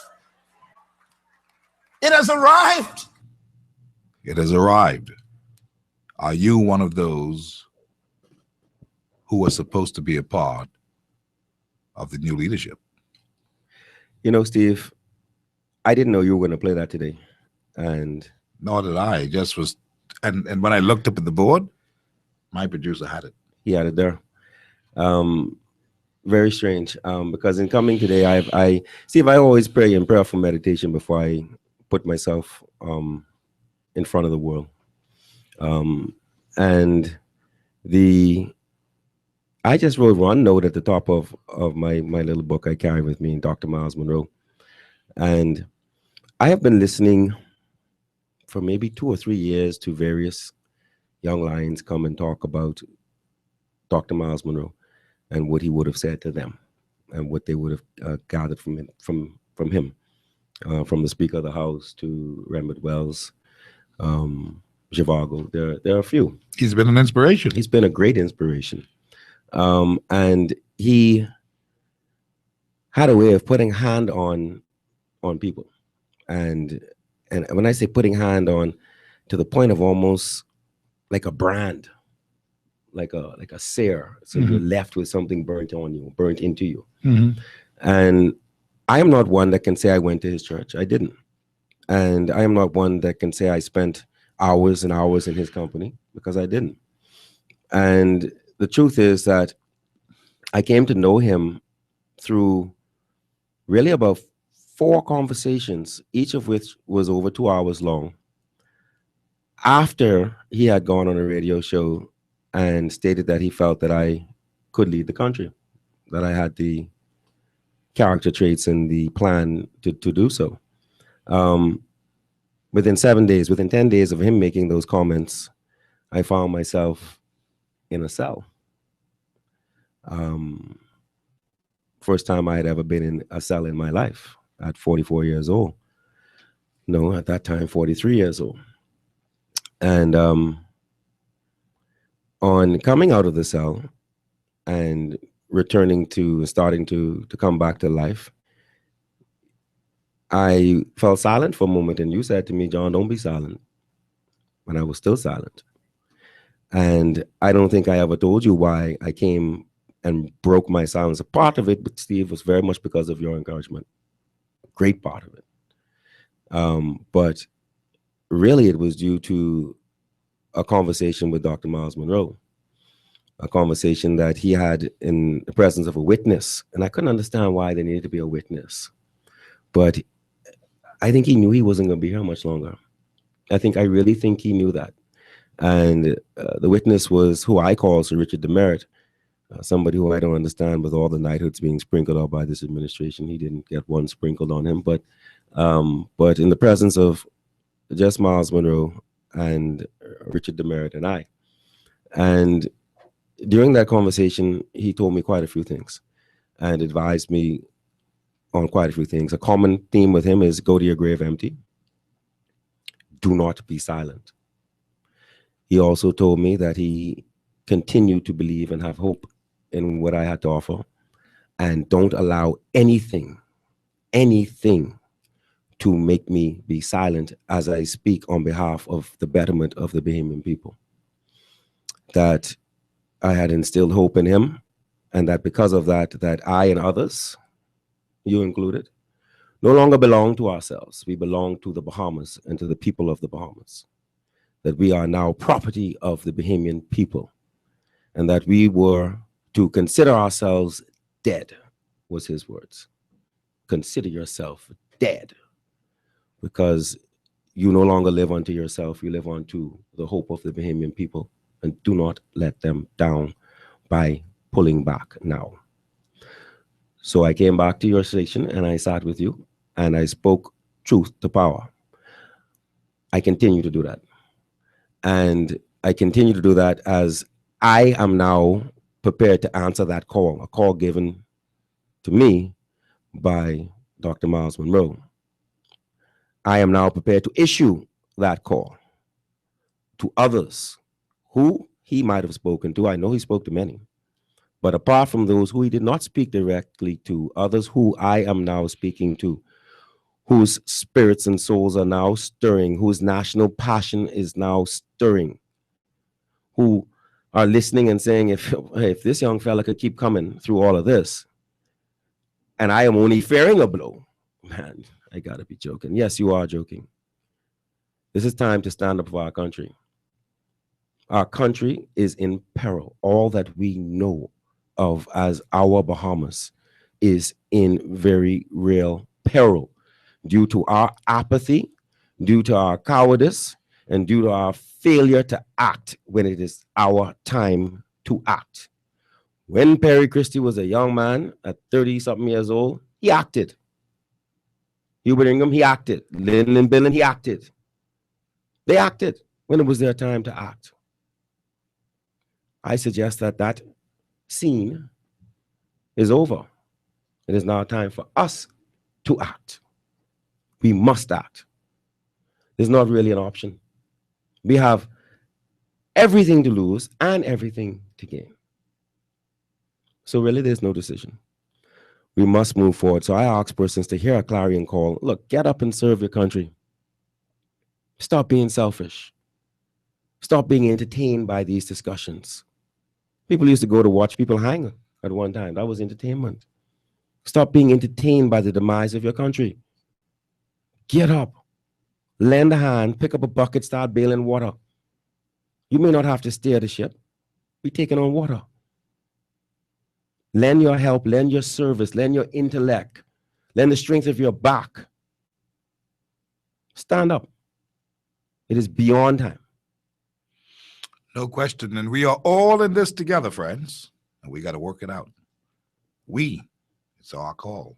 John is correct. We got to work it out. And so the day this clarion call is being made, and you must move. You will know. I told the brothers that I spoke with, you will know. It's something that will nag at you. And if you miss, it will haunt you. You know how the old people say, can hide you? That's what will happen. I know what I'm saying. It's been that way for me, I can tell you.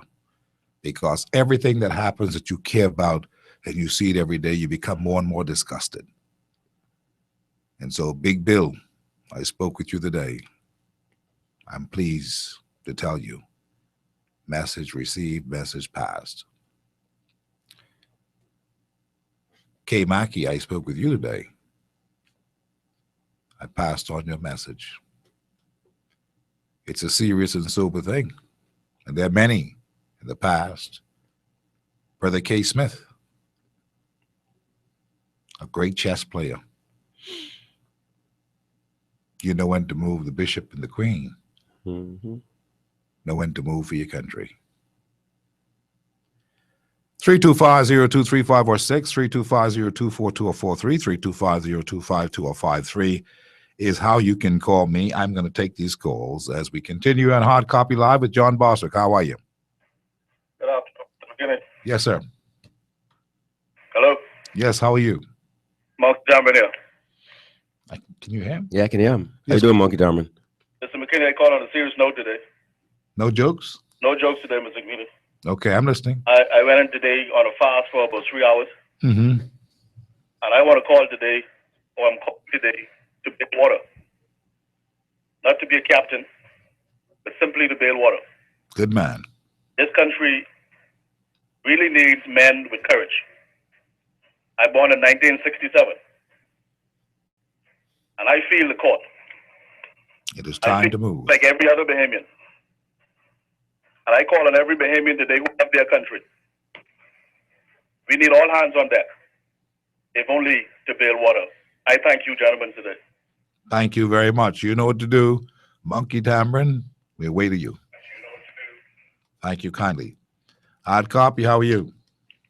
I just want to encourage both of you to just continue to remain prayerful, both for you individually and collectively. We need your prayers too. Pray for us that we may gather the strength and the same way gather the men and gather the people, because the world is depending. Our God that we serve is looking down, and those who have been touched and called to know what they're supposed to do are supposed to respond. And so you pray that these things happen, because this is our perhaps last chance. It's a perfect storm. It's been put in the front of us. We've got to deliver. I think we must be conscious that when there is a convergence, or what the Bible calls the fullness of time, Mm-hmm. God is the one who actually chooses all the players. Absolutely. That's why they'll feel in their hearts. That's exactly what I'm saying. There's no going out there searching for men and searching. I told that they're young man.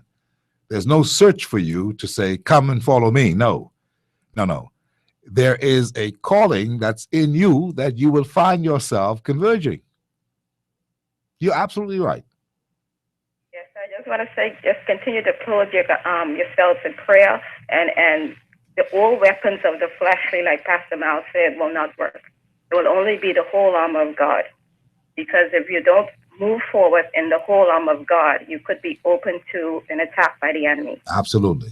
So may God continue to watch over you guys, and then let's continue to listen for his still small voice, because it is the voice of God that will cause you not to move out before your time. Absolutely. I appreciate it very kindly. Hand be on both of you, and have a blessed evening. You too now. Thank you, ma'am.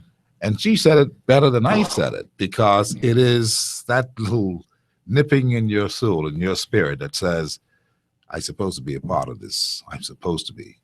And you'll find yourself, because you know exactly what you see. This is the time for people who understand that the country needs them and that they have something to offer, even if it's just to as John said, to bail water for the ship of state. There are people out there with brilliant minds who, in fact, have known for a long time that they're supposed to be doing something. You'll feel it. You'll feel it. You'll find your way in the convergence, I assure you, because that's how it works. It's a natural thing based on the spiritual underpinnings of a movement. Hard copy, how are you? Hey, Steve, how you doing? Peace and love, all is well. You know, it's about time. I've been waiting 10 years for this. John. Hey, Graham. I'm going to bring you a solar-powered bilge pump so you can bail smart, not hard. What's that? Let me be positive today. Let me give you some encouragement. The next referendum is on oil, correct? That was supposed to be the first one, Graham. You better believe it. But we're going to demand, Mr. Christie, creating that new sovereign wealth fund cookie jar that Bahamians will get a dividend check from. He did that 2 days before Christmas gone. Now he needs to give us that referendum. When this one's finished, we're going to hit him. And that's the money to pay off our debt.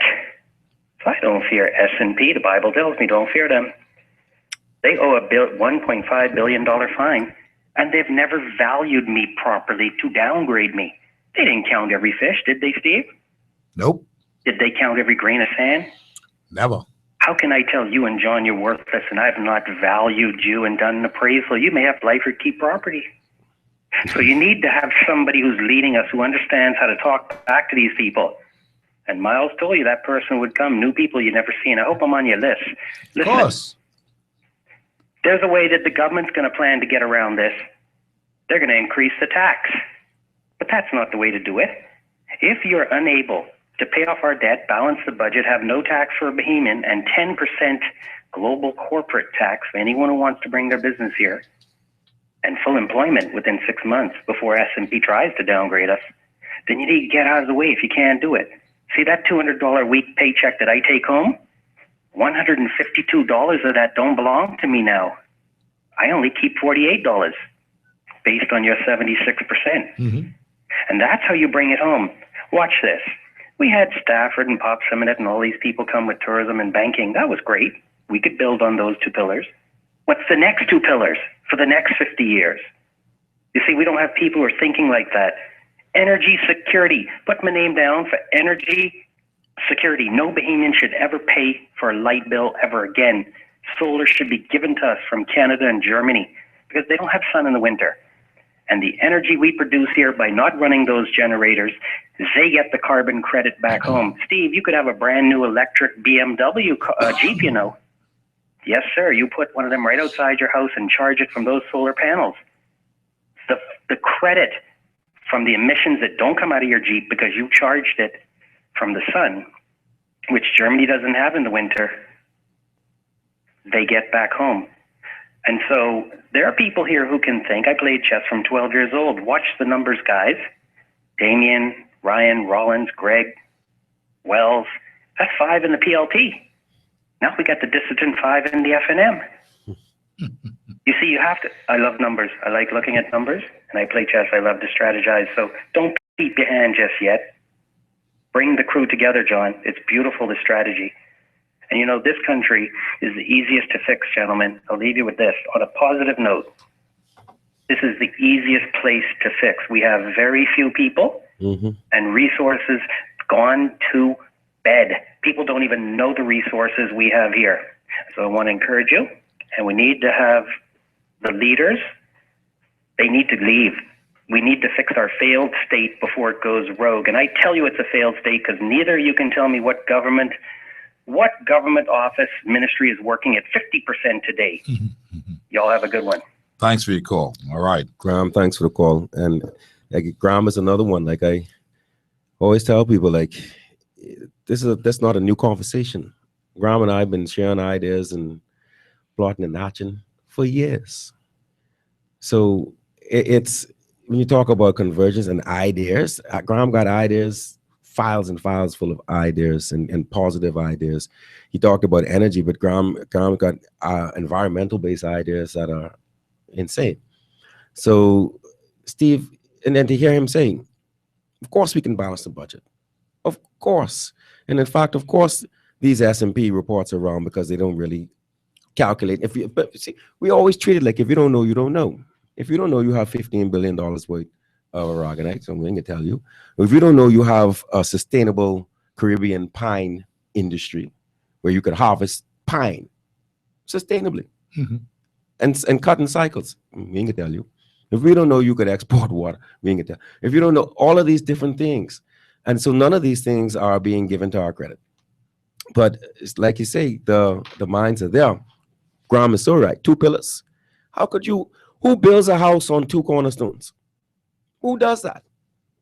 You know, I applaud Sir Stafford Sands, but I think his model was fundamentally flawed. But yet he had plans at bringing on other cornerstones. Sir Stafford Sands and the Association of Friends was developing a sustainable agriculture industry. They would have had sustainable dairy. Steve, you grow up with free milk and cheese. That's right. Okay. All the milk stands that you see now all the in dirties. Providence, that's what they were. That's right. When they came from the Hatchet Blade Plantation, fresh milk in every nook in every corner of every corner over the hill. That's what they are. You call them now the Dirties takeaways and Rosalie's yeah, Johnson's and all those things. They were, if you look at the landscape, they're all over South Street, all down Meadow Street. They're all over the place. They were the milk stands. Yep. That's what they were really called originally, the milk stands. Yep. But you know, you wouldn't get a free cup of milk nowhere in this country now. Okay. So great failing. Great failing. And as you mentioned, the older generation, Steve, yeah, they want value to their pension, but they are also heartbroken because they put in 40 years of hard labor to build this beautiful Bahamas that really looks like a massive, beautiful bodybuilder, but on steroids and his internal organs about to burst, and they're watching it and they say, no, no, this isn't degrading. This isn't what we. They know it. This isn't what we slave for. Yeah. You know, know, I got a special place in my heart for the old and for those who have paid their dues. And I do believe that we have not taken care of them. There are too many of them who have to hustle hard to keep their light on and their cable on. It ain't right. Not in my view. They say a society, the success and the truth of the sincerity of a society is judged on how it takes care of its most disadvantaged, of its old people, and particularly its young people. We have failed successive generations of young people, decades of DF average. That's a failing. When you talk about like Graham said, it's a failed state. That's a thing. Our old people are not cared for anyway. If it's not for the family structure, the state's not doing anything for them. Okay, so it is a failed state from every angle that you look at it. The crime system failed. The judicial system failed. It's a failed state. The public health system, come on. That's why, John, there's a whole lot of work to be done. And we mustn't tarry ourselves and put the burden on us even more than we can bear, because we are looking at all the things that are failing. We know it's failing. We've got to jump in there, roll our sleeves up, and get to work. And it's not going to be a job of luxury and, being debonair and being well-dressed. It's going to be a job of hard work, blood, sweat, and tears. We've got to refix. We got to fix things. We've got to rebuild the country. We've got to go under reconstruction. That's what we have to do. And if you're thinking that it's about, showboating and this cool attitude of, hey, that's nice. Listen, no. What I envision is a group of people working so hard every day that they can't wait to get home to their wives and children to get a little bit of soup and some piece of bread and go back tomorrow. That's what kind of stuff we've got to do. It's no joke about it. Steve, I want to pass the minister office 10 o'clock and see the light on, the light on upstairs on the 4th floor in the minister office. That's the kind of leadership we need. We have so much to do. You didn't talk about no overtime. You waking and waking. I want to know the minister falls asleep in the office. He got one caught in the back. We have things to do. This is not a joke. This is not a 9 to 5. You don't go to war 9 to 5, Steve. We got to fix the country. Who wants to fix the country with us? Hard copy. How are you? Hey, how you doing, Steve? Very good, thanks. John, how you doing, sir? Very good, sir. This is Kendall Colbrook in Freeport. KC. I was supposed to be walking by now. I'm on the sand. I'm trying to get back on my feet. I've been down for a while. And then God saved me for a reason. I think the reason is to be a part of your movement. I'm here in Grand Bahama, and I've offered myself to be an independent candidate in my constituents because I really want to give my people some real representation. I offered myself for a certain political party early on. You might know who that is. But they asked me not to do any more of my videos because I might be offending some people who's supposed to be taking care of their campaign. Understood. I'm doing this for God. I cannot choose who I'm going to speak out against. If you're going against the Bahamian people, I'm going to go against you. You've seen any of my videos there, John? Yes, sir. I saw one 2 weeks ago, but less than 2 weeks, about 10 days ago, and it was very professional. I got one coming out. Graham talk about solar power. Are you aware that they're using our salt right now for energy plants around the world? The salt that is coming out of Niagara. So for the superconducted solar. Sure. Yep. So why is it now that we got to be worrying about solar panels? If America can say that they've created 1 million jobs off the aragonite that comes out of the Bahamas, why can't we create those jobs right here? Well, you see, they're using the salt as to superheat, and they get molten salt. They're using the salt to store the heat. So solar has so many different versions. Casey, I'm an energy buff, and I'm blown away to hear that BBC, the new version of BEC, is now talking about a rate hike. I'm blown away by that. But I heard you mention something about wave energy, and that prompted me to look into it. Wave energy is there are so many ways to harness tidal and wave energy right now.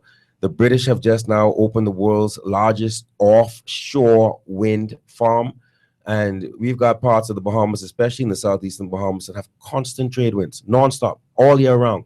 So they now putting wind farms offshore where we have a land resource that is limited and prime. Put them in the shallows, and I have that in my plan written 7 years ago, Casey, that I would have mixed use energy farms off the southeastern Bahamas, that we would put wind turbines in the offshore, that we would lace between the turbines and create fish farms, multi-use, so that we would be really, really maximizing what we could do in this country. Energy, they got cuts in between Acklands and Crooked Island where you got 19 knots running through it constantly. They got cuts running between Current Island and Luther where you got 22 knots running through it constantly. Nassau Harbor, 9 knots, 9 to 11 knots. Okay?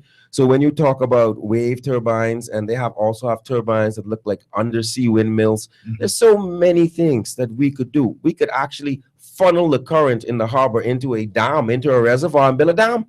Okay? So these things is not, the Romans been doing this, the Greeks been doing this from time of Alexander the Great. Okay? Building aqueducts and letting water fall down to turn windmills. Okay? So and next time you come to Grand Bahama, please look me up. I will show you under the two bridges. I don't even know how much knots it is, but there's current there. You can't fish underneath there. You can't throw no line. It can't get to the bottom. Okay? So let me finish with this, Steve. Steve, I've been telling you, I told my son, close the background down because for some reason this show today is going to be a special show for me. And I'm so glad that I normally come back at 10 so I can hear the 10 o'clock show.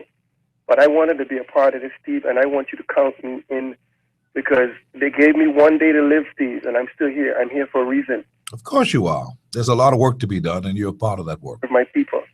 Absolutely. I thank you. Good to hear from you, Casey. Keep up the videos, Casey. They're very good. Thank you. Thank you very kindly.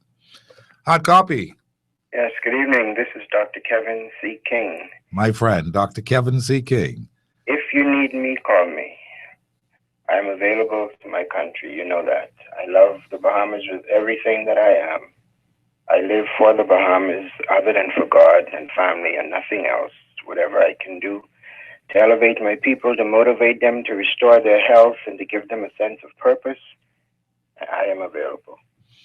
That is so refreshing to hear. So good to know. Isn't it, John? Very good to know. Absolutely. Very good to know. Absolutely, my friend. Thank you kindly. Thank you much. Great. And the name is written down on the list. I saw you just put it there. Hard copy, how are you? Good afternoon. One of the problems that Good we have afternoon. now with this, Yes, go ahead, sir. what happened, Steve? Yes, I'm hearing you. God is not in the equation with these guys. There's no God in the equation of the running of this country. That's why we have failed. This move that is coming about now is on time and it's prophetic. It is so prophetic. Some of the things John mentioned about local government, the letter that the Prime Minister refused to read, that God outlined to one of his prophets, There are so many things in that 9-page letter. Mhm. John is sitting in your studio speaking about him. Wow. God is speaking to some people, and I beg you all that this movement that is coming up now, always see God, put God in the front of it. Absolutely. Country, we will have In all of our ways, we acknowledge him that he may direct our paths. in everything, because he's talking to people, and he wants somebody to do what he says, but they're not doing it. I remember a time just recently, Steve, that we had a representative from England came here on a one day. She came in one day and on one plane, and she was back on the next plane. You remember that? Some princess or something came here. Okay, what about it? She came here, she signed some land documents to retrieve land back from the Chinese, and she went back. Everything that these people have taken from us, we're going to take back. Understood. Get it back from the Chinese. Well, listen, to be a part of it, you know what to do. I know. My thing. I definitely have to be a part of it, because I want to be a part of it to say what does say the Lord, and let's hear what God has to say about it. And I'm interested in that. All the water of the boat as needed. But John and Steve, you guys are on the right track, and just be encouraged and continue to do what thus said the Lord. That's it. I appreciate your call. Thank you.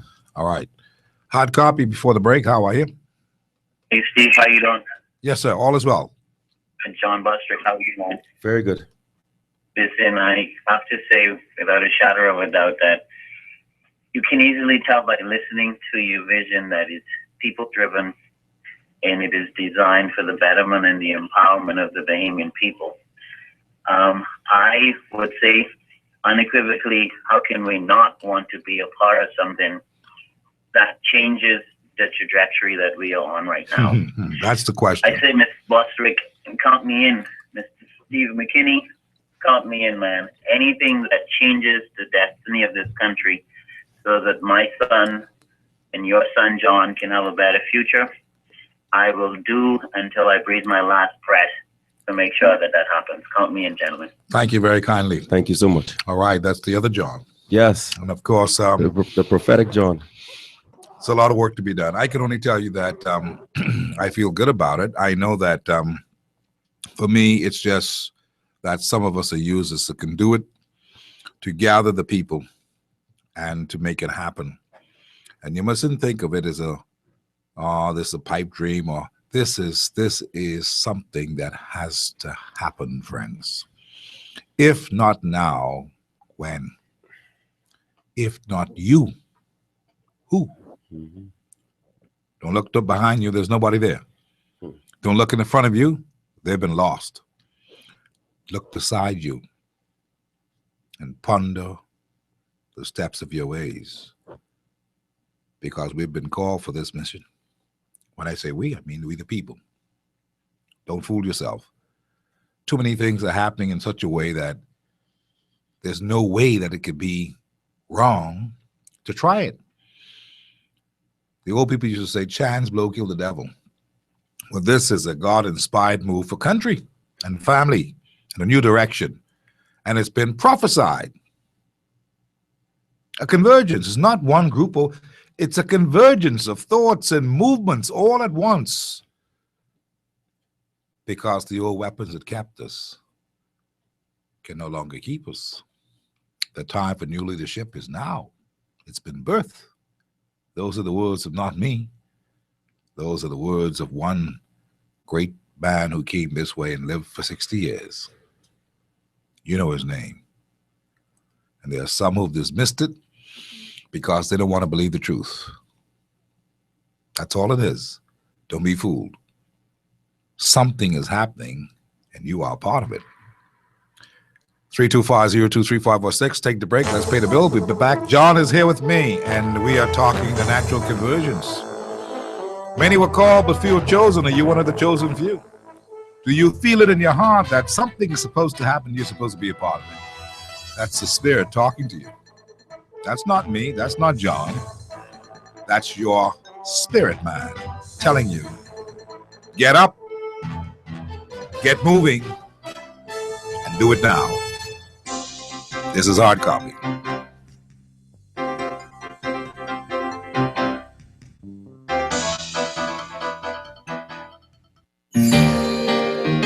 The best insurance in town is Advantage Insurance on Collins Avenue. They are simply the best because they provide easy, affordable insurance rates for home, car, business, or whatever is valuable or important to you. Advantage Insurance and Brokers, 61 Collins Avenue, is the fastest, most progressive insurance company in the Bahamas because they really take care of you by making insurance totally affordable. Call them now at 356-0285 or 6 or email them at info@advantagebahamas.com.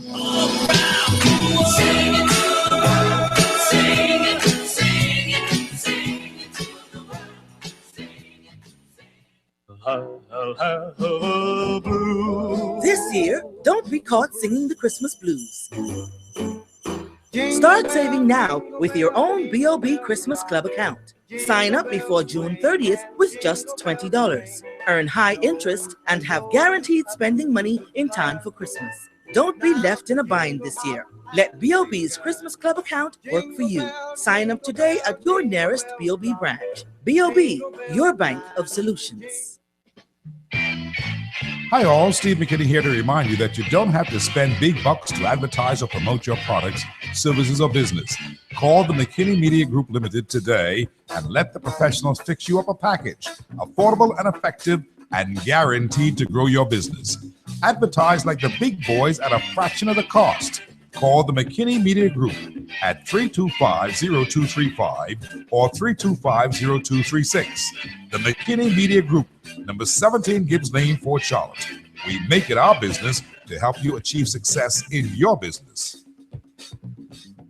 All roads lead to Bahamas Faith Ministry this coming Sunday, June 5th, 2016, for the final Save Our Bahamas Vote No Community Forum. Come and be informed about why we are voting no on Bill number 4. There will be special presentations from Mr. Harvey Tynes QC, the Honorable Gregory Moss, Member of Parliament for Marco City, Pastor Mario Moxie, and for the first time on our community forum, retired Justice Dame June Sawyer. We will also share the 7 reasons why you should vote no on Bill number 4. Live this coming Sunday, June 5th, 2016 at the Miles E. Monroe Diplomat Center, starting at 7 p.m. So calling all churches, youth groups, and Bahamians everywhere, join us for the final Save Our Bahamas Vote No Community Forum. We want to see you there.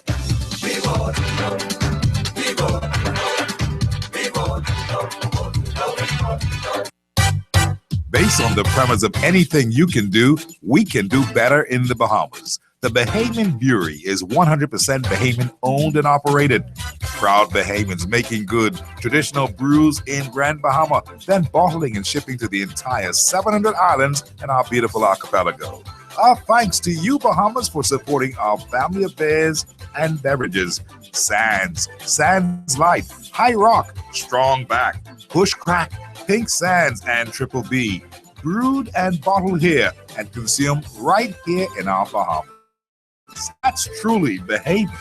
The Bahamian Brewery encourages all of its fans to drink in moderation.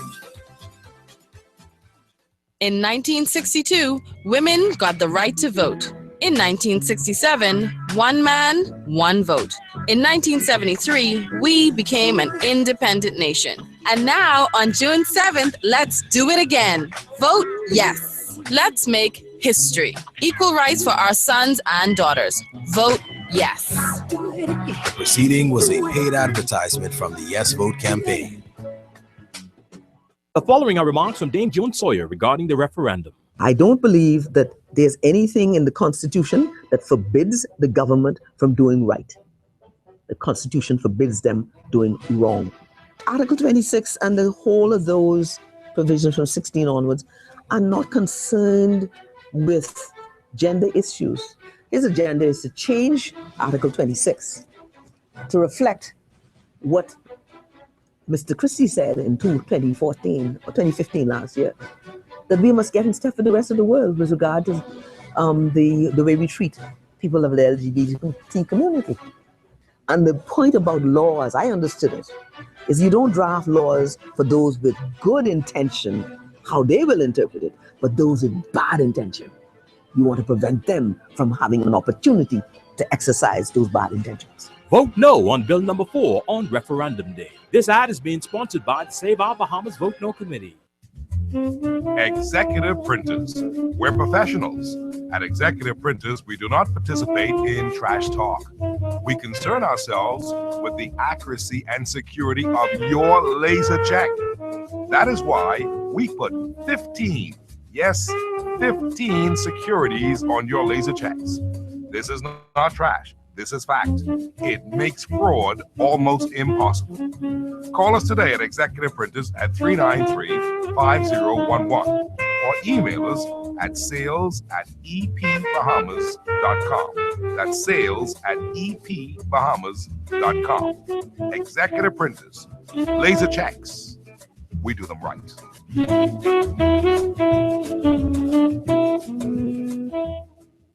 Mommy, what does comprehensive mean? It's when you include everything, not just some things. Why? I'm reading it on your Facebook page. Your friend Kalina has comprehensive health coverage. Let me see that. Comprehensive health coverage that includes primary and specialist care, hospitalization, surgical services, overseas care, and rehabilitative services. So they didn't leave anything out? They sure didn't. Kalina really is my friend. Talk to Kalina about comprehensive health coverage that won't leave you exposed. Visit kalina.com or find us on Facebook. Why you huffing and puffing so? I had to put Junior jeans in the washer. How putting a pair of jeans in the washer can have you puffing like this? He was still in them. Oh, you put him in them big boy. How you know so good? Only them big boy can handle that brand. What he do? Ida Gibbs corner now. He called me, tell me come to the truck. When I go on, he sit up in the truck talking about he take short. Then he want take off his pants and give them to me. I tell him not a thing like that, and I turn around to go. He was half-hearted. Half? Then he could tell me that I is he wife, and I better wash he pants. What you do then? Boy, one hell come up in me. I turn around and I yank that out of that truck, and I ease him right into that big boy right over there. I think you should take him out before the spin cycle, though. What you think? I going for him right now. Super Wash that washes your presses, it cleans you, and entertains you 24/7. One loan, one low payment. Consolidate and save. Commonwealth Bank Debt Consolidation Loans can help you bundle your bills, lower your monthly payments, and you can save the extra cash. Plus, right now, when your loan is booked, you will receive a $100 gift card, and you will be automatically entered to win $5,000. Ask us how today. Come into any location and find out just how easy it can be with Commonwealth Bank, leader in personal banking services.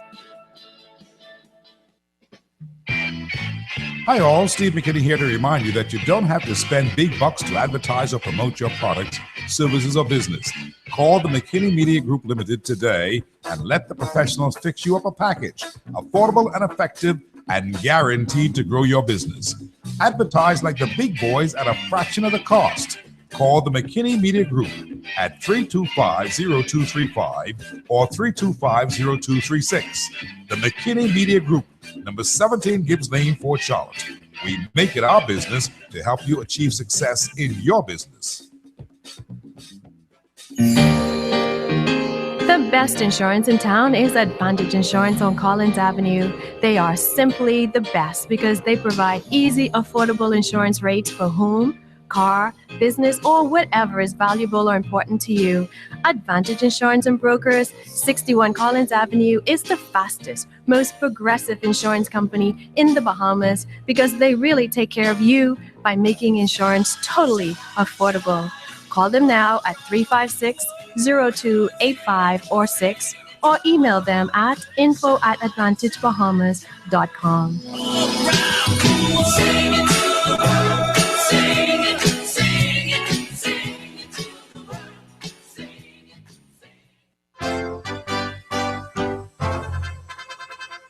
I enjoy hard copy. I just love the information. It's informative, relevant, and timely. I love it.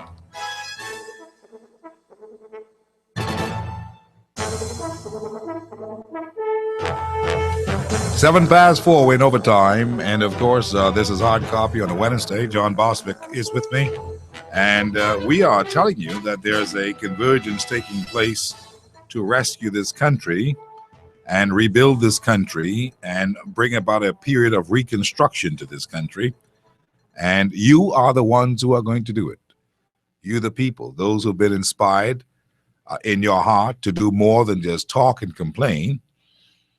And this convergence is inclusive of so many different groupings from all across the Bahamas that are looking forward to a better way for the future generations and for the future families of this country. This is a person in Cat Island on WhatsApp. Hey, Steve, Cat Island here. I don't have a bucket or a pail, but I have a knife, so I can cut bait and help with the ship estate, help wherever else I can. We need a serious change in this country of ours. This is Cat Island. Of course, Cat Island's right now listening to us by WhatsApp or around the big tree down there, and the people are gathered around to hear the show just as you are hearing it here in New Providence. And we appreciate that, my brother. And of course, there's so many others who have been texting and calling, and we appreciate that, and we're making that list. And not only that, you can go to the Hard Copy Facebook page, and you can write on the wall your information there as well, so that that may be included. This is the age of technology, a new generation. This is what is upon us, and there's no need for us not to be able to make the contacts and the connections as we ought to.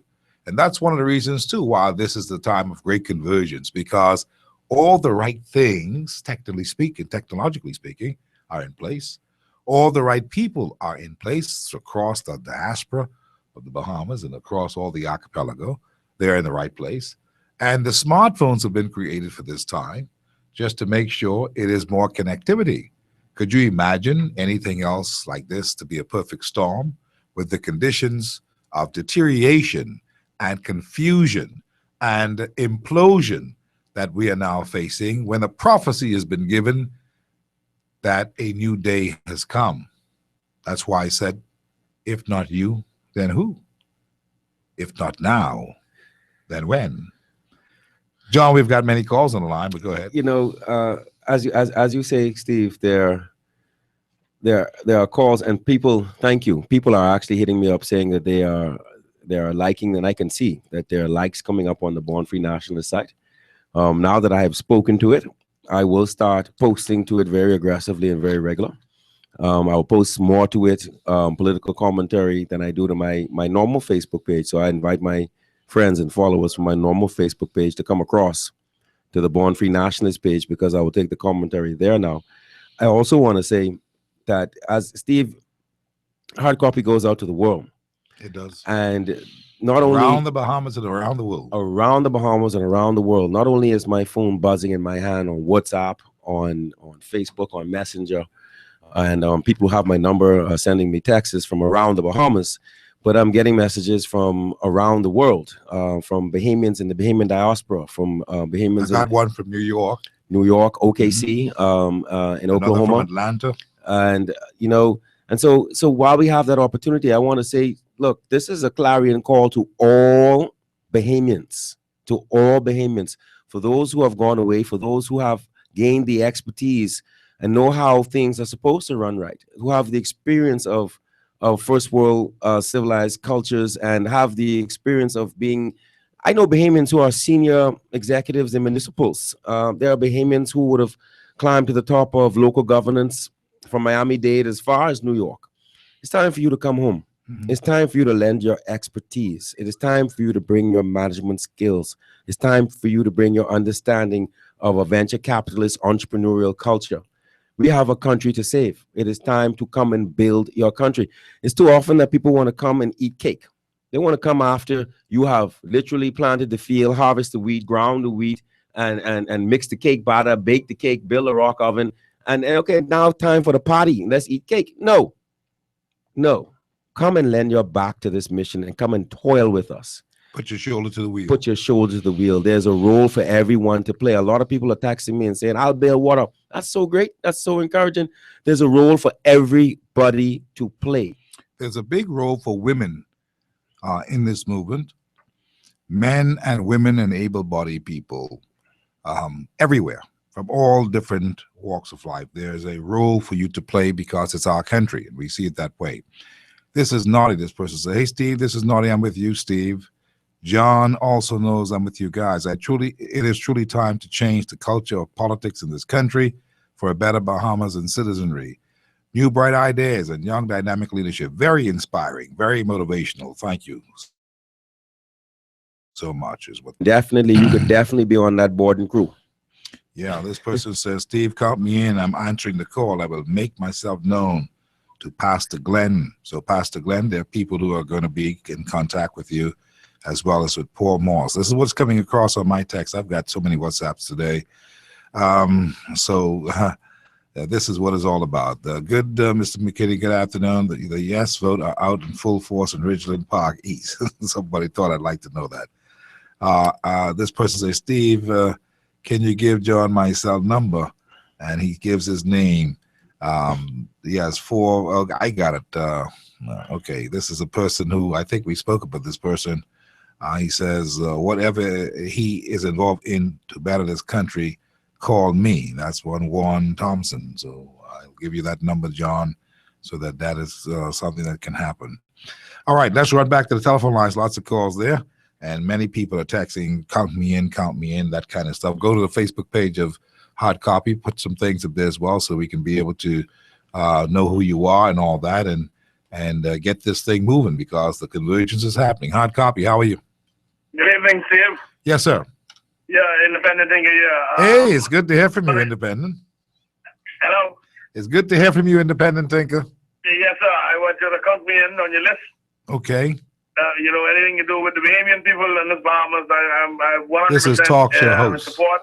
I want to leave you with Adams on a clarion call from Linden. Mhm. Adams says, evil prevail when good men stand by idly and does nothing. And the clarion call from Linden, Finland, if Bahamians are unprepared to stand up and fight and defend this Bahamas, then they don't deserve to have us. I appreciate you taking my call. I appreciate it. Thank you very much. Okay. Yeah, thanks, Independent Thinker. And of course, you can also send that email to stevebroadcasting@yahoo.com. You can also send it to the other email address is what is that? Griffin? Griffin, that's my email address. Griffin. Number 3K. Griffin, Griffin GRI 3K at hotmail.com. Yeah, GRIFFIN 3K at hotmail.com. And or that site, Born Free Nationalists on Facebook. Any messages to that? I literally just now tied it to my smartphones. Messages sent to Born Free Nationalists will notify on my phone, and I will respond. Technology is here at your fingertips for this time, just like this. Hard Copy, how are you? Hey, Steve McKinney. Yes, sir. How are you? Wendell G. Dane II here, my brother. Hey, my friend, Hey, John Bostwick. Yes, sir. Wendell, how are you? I'm good, man. I'm always good to hear you, John. And Steve, Yes, sir. you know where I stand. I understand. And when we make this change and this move, John, we need to come from underneath the Commonwealth. It be a real independent Bahamas. A true republic, self-sufficient and self-dependent. Indeed, and we were almost there before, starting with Hatchet Day. Yes, we talked about it All earlier. of my father that they destroyed in 1977 moving forward. And my passion for this country is for us to get back on track so that we don't have the problems we have now and don't be blaming all these things on all things that are not relevant. So we need to take the bull by the horn, count me in, and I'll be there whenever you need me. Good. Good stuff, man. Good to hear from you, Wendell Dane. Yeah, Wendell, please make sure we make contacts so we can have contacts and reach out. Indeed. Yes, sir. Okay. I will contact you on Facebook, John. Look forward. Beautiful. Thank you very much. And of course, I can't hang up on Wendell unless I say he's a big power forward. Was a big power forward in the Prairie back in the day. And these days now he's a big powerful forward, making things happen in the country. We appreciate that. It's so amazing. I watched this clip that I posted to my Facebook page with Clay Thompson. And man, this guy came back and walked the courts of New Providence, the Prairie. And Sweet Bells was talking about how he couldn't get a pick. See, he couldn't get a pick on the Prairie. No, he couldn't get a pick. He said he couldn't get a pick. Wendell couldn't get a pick on the Prairie. He said he couldn't get a pick. He said he had to go to Miami to get a pick. I think he was kidding. No, he's dead serious. I know he's serious. He always says that, but we were happy to have Sweet Bells whenever he came to the Prairie, like so many others of the great ones. This person says, Steve, Miles Monroe said there will be leaders that we have not seen before. I believe this means people whose names have not been on the public lips. Don't look at the people in the know only. Let God lead. This person says, Steve, count me in to help save our land. And so we say, yes, my friend, make the contact. This is a movement of the people. It's a convergence. Anybody who's inspired to do the right thing ought to be the whole Bahamas. We really don't have a problem, John. There's no problem here because this is the Bahamian people saying, look, we need to change the paradigm. We need people inside there and a government that really cares, that really believes in the people, that will really listen to the people, and that will do things by the people. And if we were doing those things now, there would not be this perfect storm brewing to the point where it brings us to this area where he says, if not you, then who? Mm-hmm. That's what is actually happening. Hard copy. Sorry. Hard copy, how are you? Hi, John. Hi, Steve. How are you all Yes, today? sir. Thank you. I'm fine. Thank you. Hello. It's a pleasure to hear two great voices on radio. Mm-hmm. Steve, I want to echo the sentiments of Independent Thinker a couple seconds ago, and what he said about Sir Lyndon resonates with a whole lot of Bahamians in this country who really love this country. You know, I believe that there are a lot of persons in these political parties, whether it's PLP, FNM, DNA, Independent, UDP, and we can go down the line. Mm-hmm. Even though we are affiliated or chose to affiliate ourselves with political parties, there are many of us who are nationalists by heart. Absolutely. And I believe that if the clarion call such as, I always admire John Bostwick, who, I really got to admire his stance because the wisdom that he has is indicative to the wisdom that many other persons within our age bracket, we hold the same sentiments, you know? So in saying that, I believe that if we can get the persons who are nationalists by heart across the political divide all into one room, sit around a table and actually feed off the plans that John has actually articulated and he has drafted, as well as bring some other new stuff into the mix. Perhaps we are on the cusp of having what the new Bahamas should be like. Yes, that's the whole idea. And everything in step. There are tremendous amount of things. This is the initial call of the clarion call to say, let the nation know that it is actually happening. You saw Brother Jeff Lloyd a couple of weeks ago talk about it as well, about a number of things that are taking place. And it is timely. And there's no such thing as people doing things as individuals. It has to be where it is divine. It's all happening at the same time. There's Brother John Pinder and many others out there with the same moves. There's so many that's coming together. And you're right. In time, and we don't have much of it as a people, if this is going to be a movement of the people, and the time is now with all the conditions beckoning to get moving, the time will come to sit in that room and to fix things. This is nothing of ready-made levels of it. Let me say this very clear. This is not a ready-made thing of, oh, this is the leader. No. When the whole thing comes together in the convergence, every man is a person with a say. And if it's put into the open as to where, well, I shouldn't say if, when it's put into the open that this is what we have decided, let us vote on it as a team and a grouping in one big convention, then the natural forerunners of that will be decided. And that's how it ought to be done. And that's how it should be done from the people themselves. And they will decide. And that's the good thing about it. And so, as I say, don't look at this as a ready-made thing. That's one of the reasons why others have failed in this regard, because they're not reading. It's by ambition of individuals. It has to be that we are opening ourselves to bring people together and to have the people come together in one place to say, This is what we seek. This is what we want. And it's all from the people. And it cannot be wrong. God don't be a part of no confusion. It cannot be wrong doing it that way. Exactly. And that's divinely inspired. I'll just close with this very quickly because I would like to hear John's take on it as well. Steve, I believe that our country is stagnated because the art of victimization in this country is still so very strong and rampant. You know, that it's incredible that we as a people are still surviving under the stench of it all.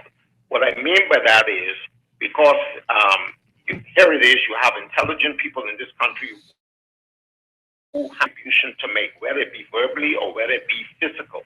But when you deny the people the right because they do not agree with your stance that you have, the stranglehold that you have on the people, and you speak out against it, for you now to go and find something in this town right now worthwhile to even bring, to keep your livelihood going, but the powers that be, who we elected to serve us, they have this misconception that we are to serve them, and if we do not, and if they are in disagreement against something that was said or done, then they take action against the people, then how do you expect the people then to grow? We cannot grow as a people. We cannot make that contribution to the collective if we are going to be held and strangled and everything because I don't agree with a certain position that you may have for the people. And I believe that once we can kill victimization in this country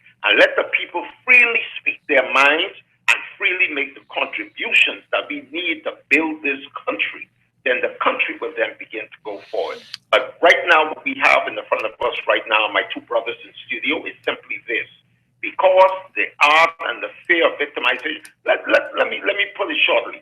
We have some PLPs right now who are not in agreement with their government whatsoever, no way, shape, or form, but they are afraid to speak out because they know at the end of the day, once they are exposed for speaking out against the party that they have delegated themselves to, but they have spoken out against the leadership, then there comes certain actions that sort of ostracizes them away from the collective. And that is wrong. That is not effective leadership.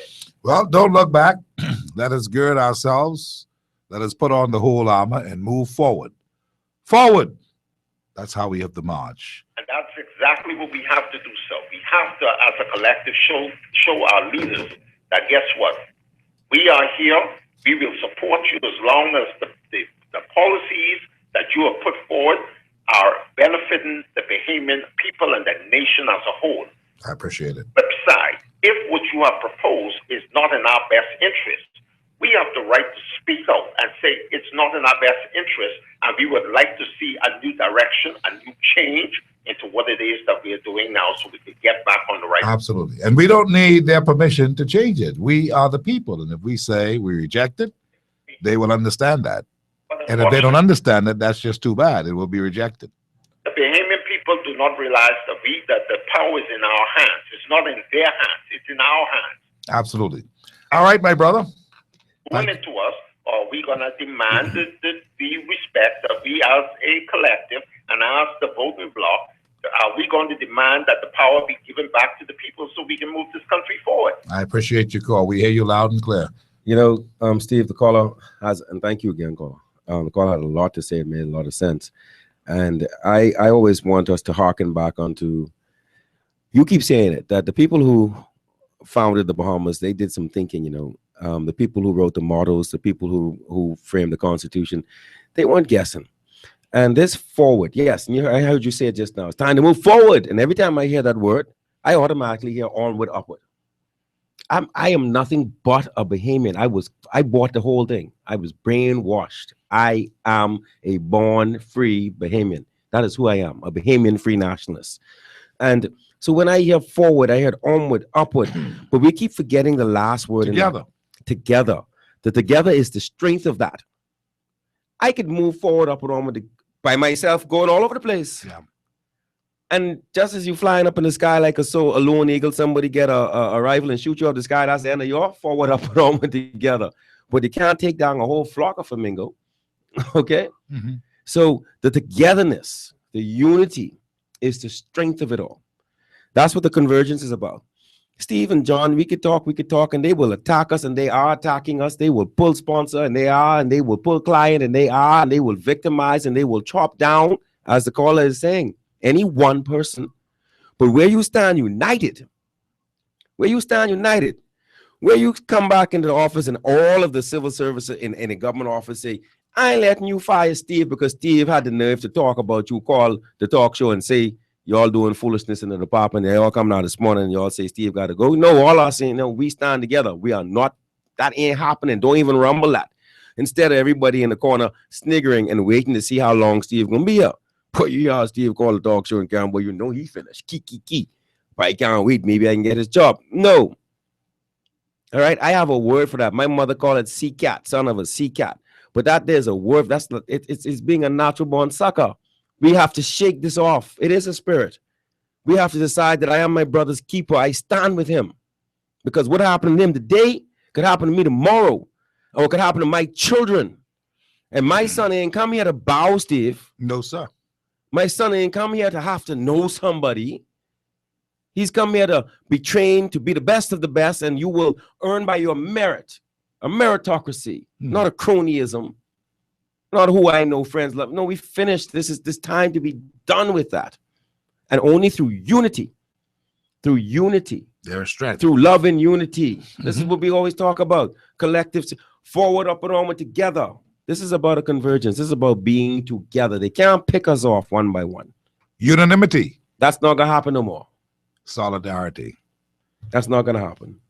And as I said, what the caller talked about, Steve, I wrote to this. All of this is in writing in my plan. I said we have to move away from petty partisan politics. We're petty, small-minded little men. Oh yeah, let me hear what Steve say. Steve is a liar. Steve is a liar. And then I've come back around and say, well, you know, Steve having to tell the truth, you know, to be honest. All right. You whisper that though.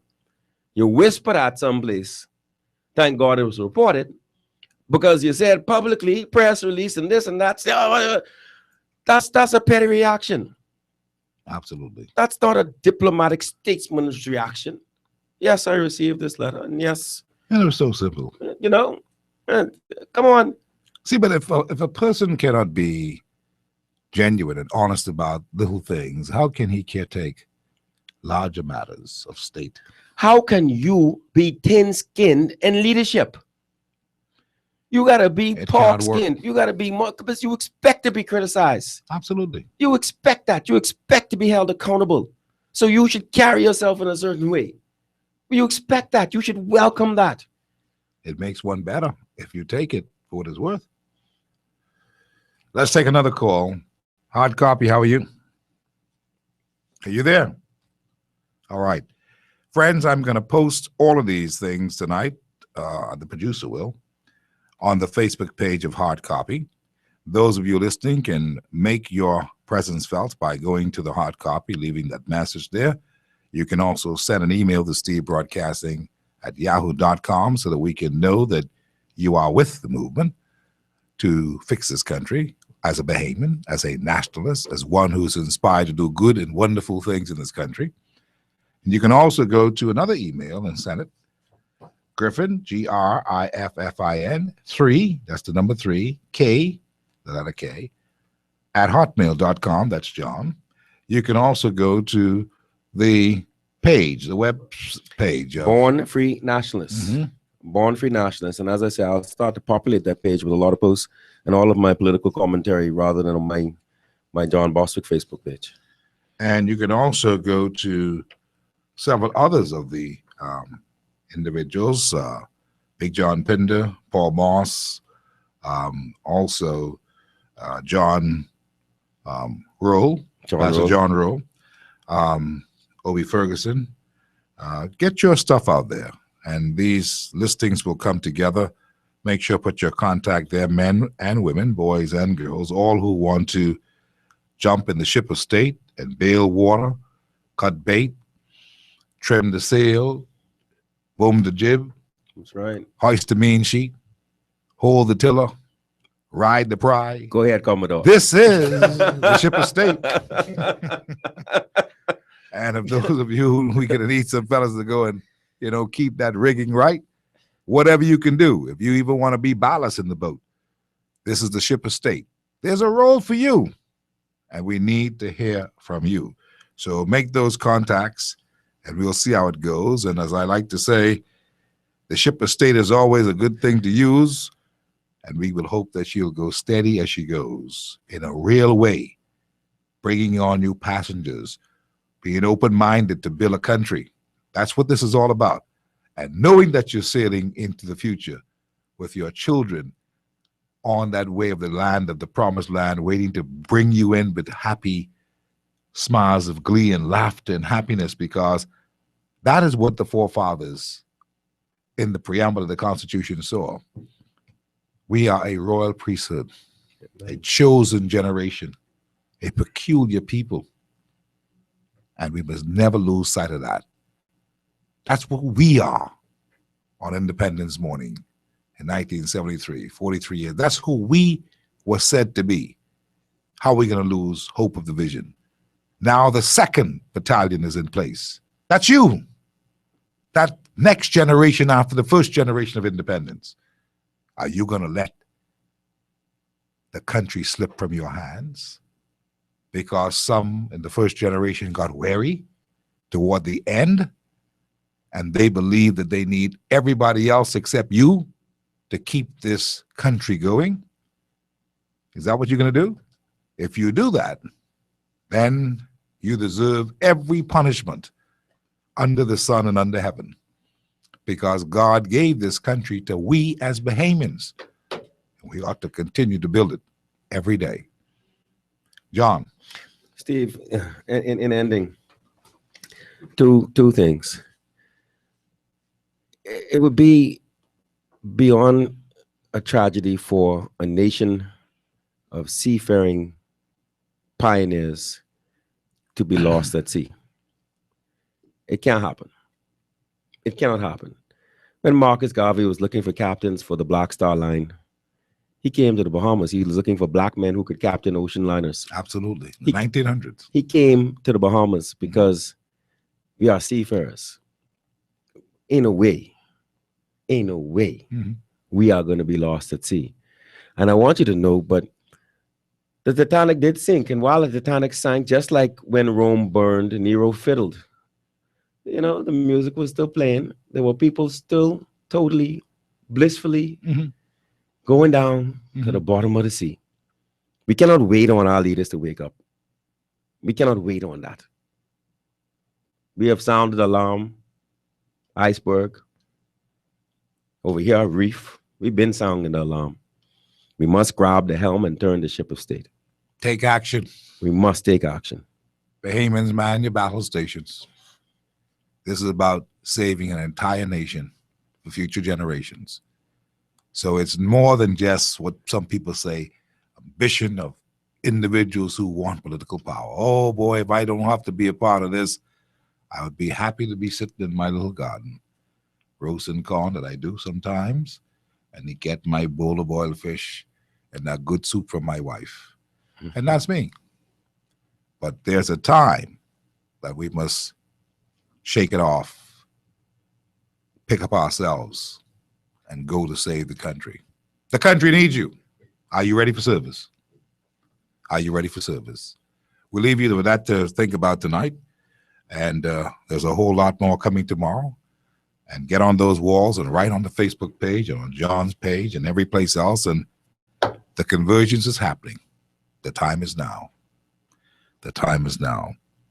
John, I have to play a little special song here tonight from a gentleman by the name of Stephen Colebrook. He is a outstanding son of the sword. In fact, he is Reverend Colebrook's son, one of the great pioneers in the days of independence of this country. And Stephen Colebrook took his message to music while Bobby Colebrook became the pastor of the family after Colebrook, the Reverend Colebrook, moved off the scene and went on to sleep with the giants of the past. But Stephen Colbrook has been inspired by the commentary that is now pervasive in the country on this referendum. And so I want to share it with the Bahamian people. I apologize for the quality of sound, but in his exuberance to put it all together, he put it together like this before we end. This is the first time you're hearing it. We appreciated Stephen Colbrook, and of course, he was a great musician with the T Connections one time ago. And so he's a big friend of peace. And he sent it to me, and I share it with you. I vote no, I vote no, hell no. 'Cause you must be slow. I vote no, hell no. Mr. Speaker, I reiterate that my government and the party that I have the privilege to lead will maintain a position of complete neutrality on the referendum question.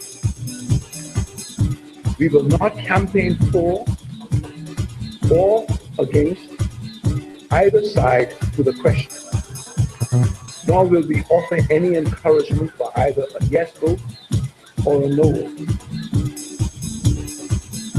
Mr. Speaker, the people vote no.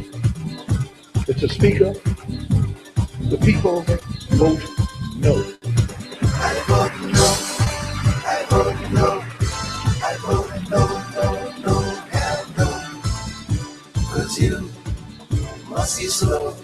I vote no, hell no. Or they could have done it in the Nationality Act. If it wasn't sufficient, they could have amended it. They could do what they want to do. But they must have the intestinal fortitude and the spirit of discernment to do what is right to all manner of people. This government held a gaming referendum in 2013. I let God be the judge of that. Give them the whole story. Let them make a decision based on truth, not what you say, based on truth, not what you say, based on truth. I vote no, I vote no, I vote no, hell no. 'Cause you must be slow. I vote no, hell no. And there's been a lot of talk about Article 15. I agree with the former Chief Justice. I agree with the former Chief Justice, Lynn Sawyer. Article 15 now does protection based on sex, but there's no limitation on that. Monroe said he's unaware of any part of the country's constitution that defines marriage as being between a man and a woman. Being between a man and a woman.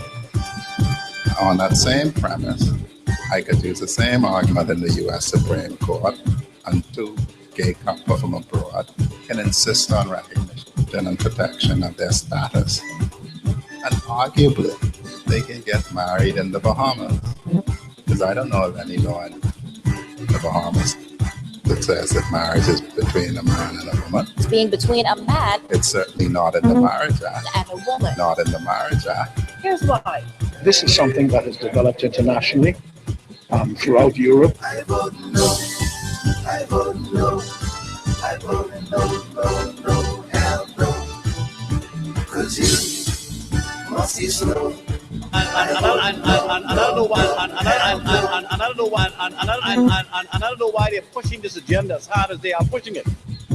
I am not for no same-sex marriage. I am not for no same-sex marriage. The bills has to do with same-sex marriage.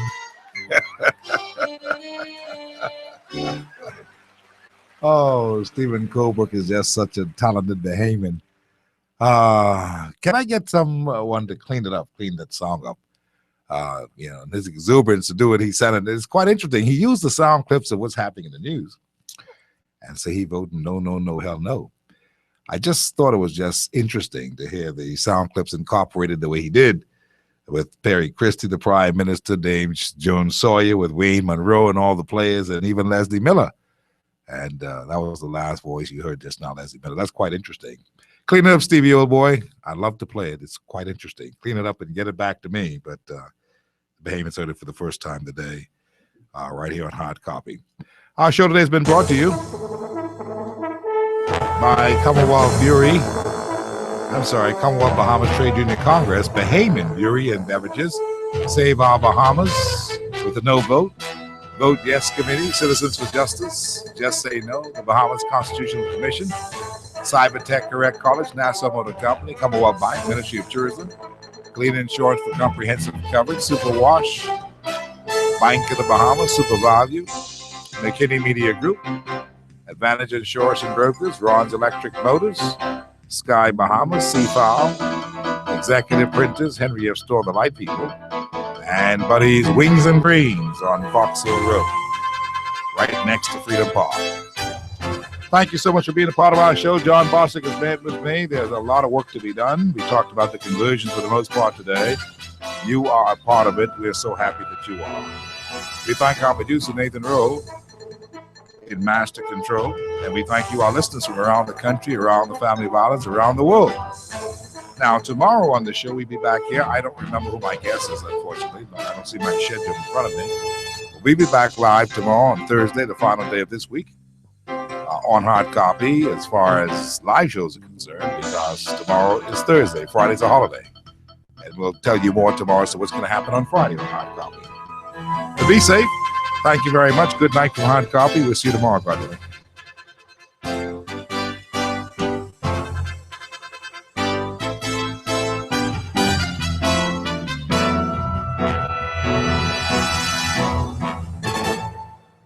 We vote no. We vote no. We vote no. We vote no. We vote no. We vote no. We vote no. We vote no. We vote no. We vote no. We vote no. Why I vote no? I don't trust a word they say. Cause they all the same. Chick on us just the other day. They got their own agenda. Y'all know just how they just go.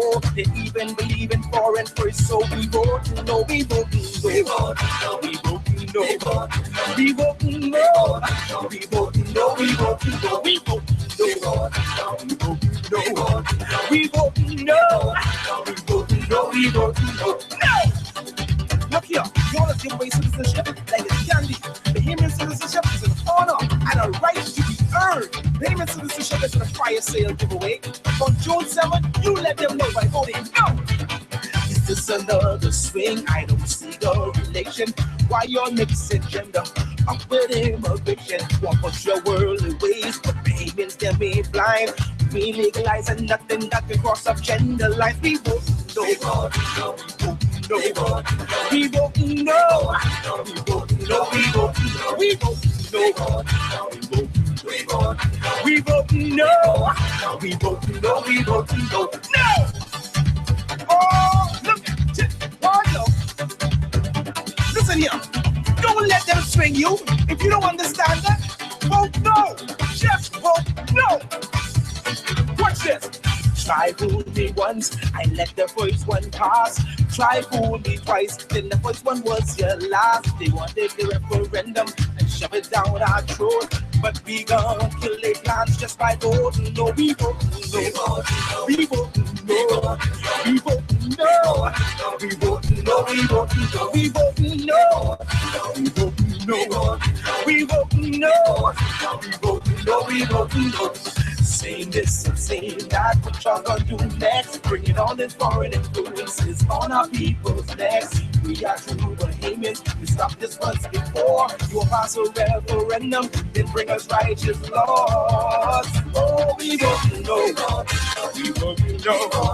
We vote no. We vote no. We vote no. We vote no. No. We vote no. We vote no. We vote no. We vote no. We vote no. We vote no. We vote no. We vote no. We vote nil. We vote new God. We vote nine. We vote no. We vote no. We vote never. We vote nada. We vote never. We vote no. We vote no. We vote no. We vote no. We vote no. We vote no, we won't, no, we won't never, we won't never, we won't, no, we won't, no,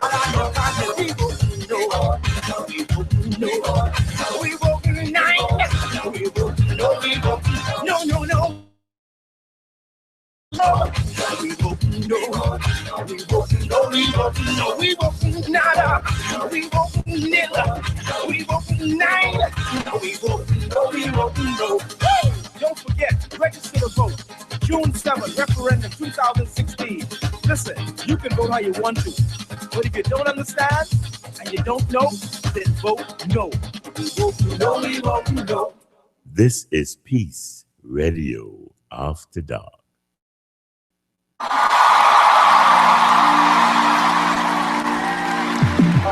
All alone, she was living in a way